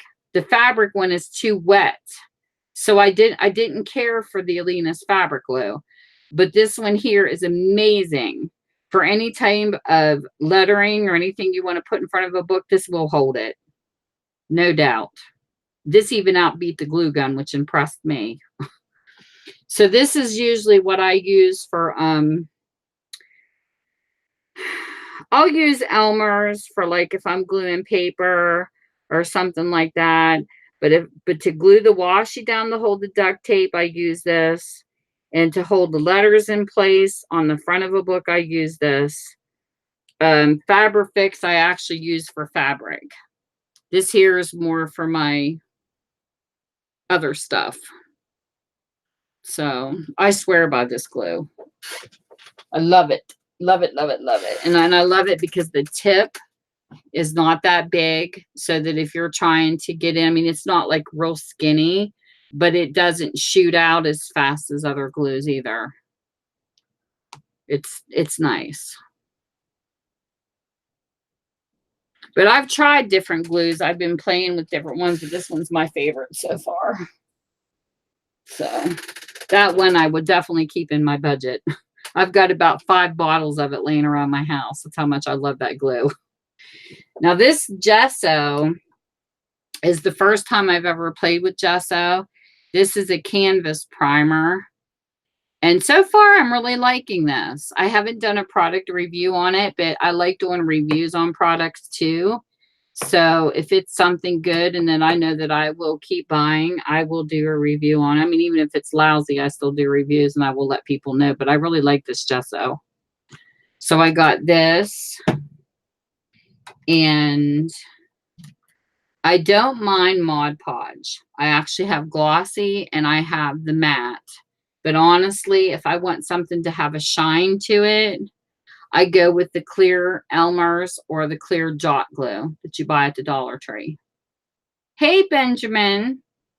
Because this gives a better shine than the Mod Podge, in my opinion. And I do it with my finger. How are you doing, Benjamin? So the Mod Podge is okay, but it's not, if I want to shine, it doesn't give me the kind of shine I like. My preference would be to use the clear Elmer or the Jot glue. But I do love the Memory Keepers products. Like this Crocodile is amazing. I love using my Crocodile. And the hole punchers that I have hurt my hands. And all I can say is since I got this tool, it's amazing because I have rheumatoid arthritis and this is amazing. The only thing I don't like is you can't see. You have a little tiny hole here that you do got to pay attention when you're punching something. But I do like that it has this where you can lock it into place. Like when I'm punching holes for my ribbons to go into my books. I do like it that I could set it at one preference because you know you're going to put the hole in the right place. I have that option. Like it doesn't have a set preference, but I use this a lot. The only tool I haven't opened yet is the tool to do my shaker pocket. But when I came online, somebody's like, no, don't go buying all the tools. I said, I don't. I am not a type of person that shops. I've got to have every single tool. That's not what I do. I look at what things do and observe and then buy it. And I only bought the tools that I've used. The only one I haven't used, I've used every single one of them and continue to use them. And the only one I haven't is the shaker tool because I just haven't made anything with it yet. But I have like my corner punchers and I have the pocket puncher, which all I have to say about that pocket punch where you have that little dip in your pocket, who would ever think to Google that as a thumb puncher? I didn't know the name of it. You should have seen me trying to Google that thing. I kept typing in pocket puncher. I'm not getting anything close on Google to what I was looking for. And finally, I just put paper punches and I started looking at random ones. And finally, it came up as a thumb puncher with the picture. And I'm like, you're going to be kidding me. It took me like 5 times to find it on Google that it was a thumb puncher. But I got that in the mail and I haven't used that yet. I bought the Friska's set of rulers that I like because when cutting fabric, it's amazing to have a quilt cutter. I bought one that was really reasonable. But what was funny in one of my videos where I was doing how to make a journal, this is hysterical. Do not use, people, a quilt cutter on paper. I tried to use a quilt cutter on paper and it didn't work. I said, this is a fail. So I said, because it was like my first time, but I want people to see my mistakes too, because I don't edit none of my videos. So when you see stuff, you're going to get the real deal. So I want people to see that it's okay to make mistakes because it is. You cannot have a perfect journal video when you're doing it. So I did my very first video on how to do a basic junk journal. And this is the flower books, the one I used. And I tried to cut paper. It was awful. It like really sliced up that paper. And I'm like, so don't use a quilt cutter for paper, but it's great for fabric. And I have a pair of scissors for fabric and one for paper. And I even bought a sharpener to sharpen my scissors. But my tools are pretty basic. I really don't have that much. And as far as the Cricut, the Silhouette, and the Gemini, I'm so not interested. I think it's a total waste of money, in my opinion. People that love those items, more power to you. But my daughter has a Cricut, and I just don't need it. I think that, they're ripoffs, in my personal opinion, because when you go to use a Cricut, you have to buy all this extra stuff, and that's just crazy. They should have an option built in, but not having to buy all these things just to get all these different pictures when I can just run it right through my hand one and get the same cutouts that I use. So I won't own one of those machines. I watched everything that my daughter could do, and it's not the stuff I want to do. My type of machine would be one that I could bring my own images in. One that I could cut into a sticker sheet and make stickers. That would be my type of machine. Not one that you've got to use vinyl. So, when I first looked at these machines, I thought it was going to do what I wanted it to do, but they don't. They're not even close to doing what I want to do. So I'm not interested. Me and her sat with her Cricut and she was showing me all these different things she could do. Now, if you're making t-shirts or if you're doing something else, that's fine, but it's not for me with paper. So I'll pass on those. And I've watched tons of videos on them. Now, I do have a laminator that's not heatable that I absolutely love. And I do have a, it's the Sussex or Big Kick or whatever machine that, you can do your die cuts through by hand. And I love it. I have used it so much. I have bent the plastic. They need replaced. The plastic things you put in between. And, so if it's something I know I'm going to use, I'll buy it. And I do have a handmade sticker maker. It's not going to be exactly what I wanted to do. But my thing is, I wanted a machine I could pull in my images that I have and turn them into stickers a certain way. They can only give you, some of the machines, you can't load your own images. You can only use what they provide. And then you got to pay for more. I'll pass on that. I've got so much art over here. It's crazy. Digital stuff. And the one sticker maker I do have by hand, I don't think it does little stickers and it doesn't cut them out. I think that what you do is you take an image you want to turn into a sticker and you run it through and it turns it into stickiness. But there's no cutter to cut the shape. So it's more like a by hand thing. But there's so many machines out there, and I hope they get better with them because, you know, the sticker maker that I want is like $3,000, and I just can't afford that. Because that's what I was looking for, was like a sticker maker machine, and it's a lot of money to make them by the page to get quantity is what I was looking for. And I looked it up and it said $3,000 was the cheapest. I'm like, well, this ain't going to work. My husband would kill me if I spent $3,000 on a machine. And then my Envy never did work. I'm really disappointed. I got a brand new HP Envy sitting beside me, and it just doesn't print off the computer in color. And I did an HP tech support, and they're thinking that there's a driver or something messed up in it. I don't know. So I bought a brand new printer for nothing. And I want to get one that prints double-sided. And the only one I can find that does that's the Brother. That's within my budget. So I don't know. But I would like to have a double-sided printer. Because I have some really, really, really cool postcards that are vintage that I want to make copies of. And I just don't have the printer to print them off. And glue and ink is so expensive. I mean, to buy printer ink is outrageous for Hewlett Packard. I don't care if you're on the refill plan or not. It's still a lot of money. Like, I would like to get 250 pages out of it instead of just like, it feels like I only print like maybe 50 to 75 and I'm out of ink already. I remember when I did my grandson's scrapbooks for the first year of their lives. Oh my God, I went through so many ink cartridges. I thought my husband was going to kill me. It was ridiculous because I like to do a lot of stuff in color. It just don't work. But anyways, I actually was a part of an MSN group back in the day.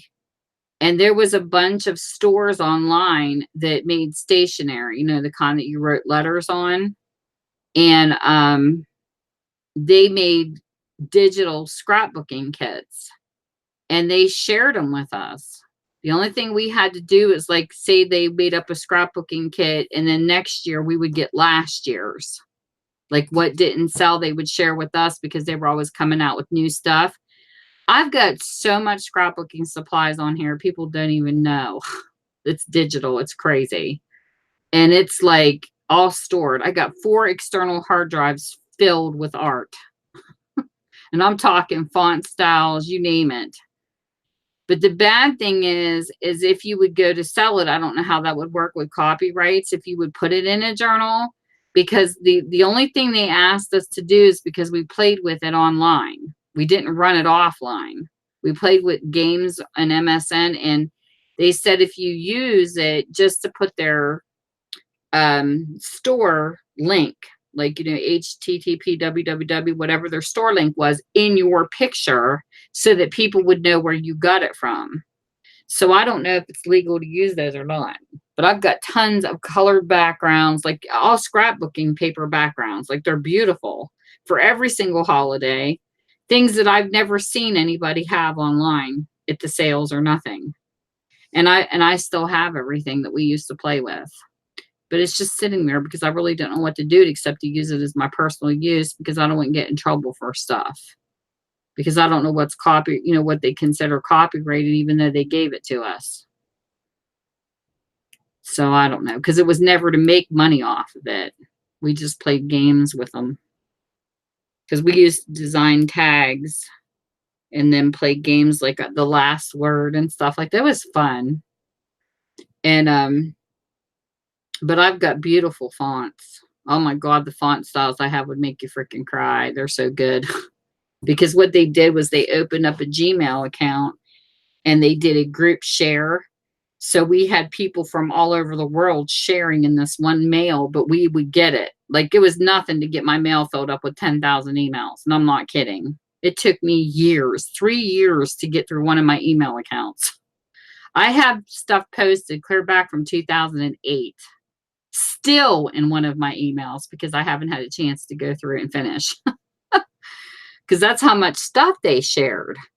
They shared gradients. They shared just everything you can imagine. Backgrounds, gradients, scrapbooking kits, thousands of fonts. I've got fonts from A to Z.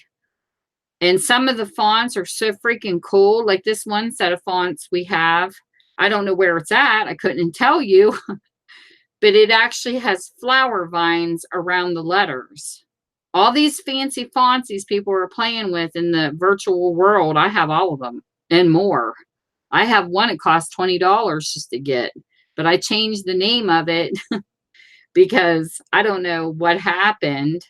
It was called Margaritaville, and something happened and it killed it, but because I changed the name of it, they couldn't take it from me. So I don't know if there was a way you could prevent people from using paid for fonts or not. But I changed that font because it's one of my favorites. It's one of the most beautiful scripted fonts I've ever used. And I still have it. But it's really hard, like, because now Windows 10, since they came out, I was just talking about this with somebody else. I used to be able to go to print pictures and say, like, I want all 6 of my grandkids on one page. And Windows XP and Professional, you could do that on the printers. You could go in and go to hit print and then check mark every single picture, and they run them off on one page. Windows 10, I have 2 laptops and a computer, and none of them will do it. They took that option away to make you spend more ink. So I have nothing to, it just doesn't work. And I told somebody else just brought this subject up, and they're like, oh my God, I thought it was so cool when you used to be able to do that. Now you can't, because I have a Toshiba, an HP, and a Dell. And none of them will do it. And my Dell is what I had in Professional and in Professional and Home Edition. So I thought maybe it was built into the computer. And I went and bought a new Dell laptop, and it still doesn't do it. So it's definitely Windows 10 that has changed that option. So somebody told me you either have to collage it or you have to buy another software. I said, that's just bull crap, because I never had to do none of that with the other computers. All I had to do was go next. It would pull up my picture folder, and I could check every single picture I wanted to run on that one page, and it would run it off. Now that option's not there. I'm so irritated by that, because I went to print multiple cards that I have gotten that's a digital kit, and will only let me print the same one in all the different spots. It won't let me print more than one picture at a time. Like, I could print a whole page of that one picture, but I can't print a whole page of all the different ones. So I'm going to have to run off a lot of ink to get that whole set out. And it's really irritating, because I don't even know what program you would buy to do that. I don't have a clue, because it was never a program I had to install before it automatically did it. So I don't know. And then somebody else told me, oh, you got to collage them. Well, you shouldn't have to collage nothing. You should be able to run off as many pictures as you want of whatever picture it is. I don't know. They've changed computers sometimes, and I don't think it's for the better. It's like, why fix what's not broken? So I don't know. I'm not happy with Windows 10 in that area. And I have my HP Envy printer up here, and then I have another HP printer downstairs. So I don't know. You have a great night too, Jacqueline. Have you ever heard of a program that does that, though? That'll print multiples of different pictures, or do you got to run them through a program to do it? Somebody told me to, like, open up a Hallmark or a Microsoft program to do that. I don't know. I have no clue what program to use for that. I don't know if anybody else out there does or not.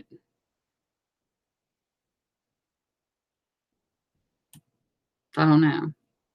Now, if you buy a digital kit off of Etsy, that's already set up with different pictures on it, you can print that off on a page. I just can't make a page do that off of my computer. I don't know. It's weird.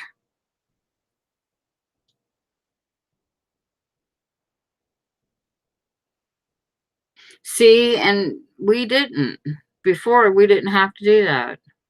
Now, the digital printers, you know, they already have them made up with different pictures on their digital prints. So they must collage it on it somehow, like through an art program, so that you do have multiples. That's the only way that I can think of that can be done.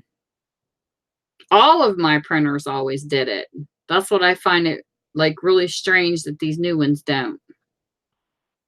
Ever since I started on computers back in 2001, every single one of mine did it until Windows 10 came out and I quit. So I don't know. I might think about asking Dell that question the next time I call them, because I still have an XP Professional tower out there somewhere in my dining room. I got computer stuff all over my house. I got some that needs to be taken to be recycled. But I don't know. We'll see. But if I find out anything, I'll let you know. Because I hate printing one picture at a time. I like printing multiples. Seems like a waste of time. But anyways, I think I'm going to go.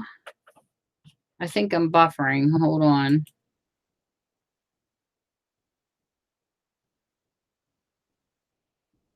YouTube. Gotta love YouTube.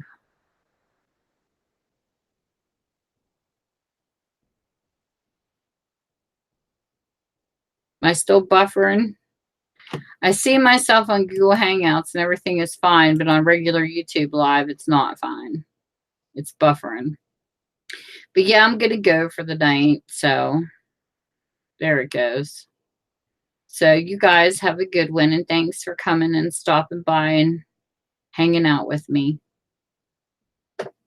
So I'll see you guys later. You have a good one, Jacqueline.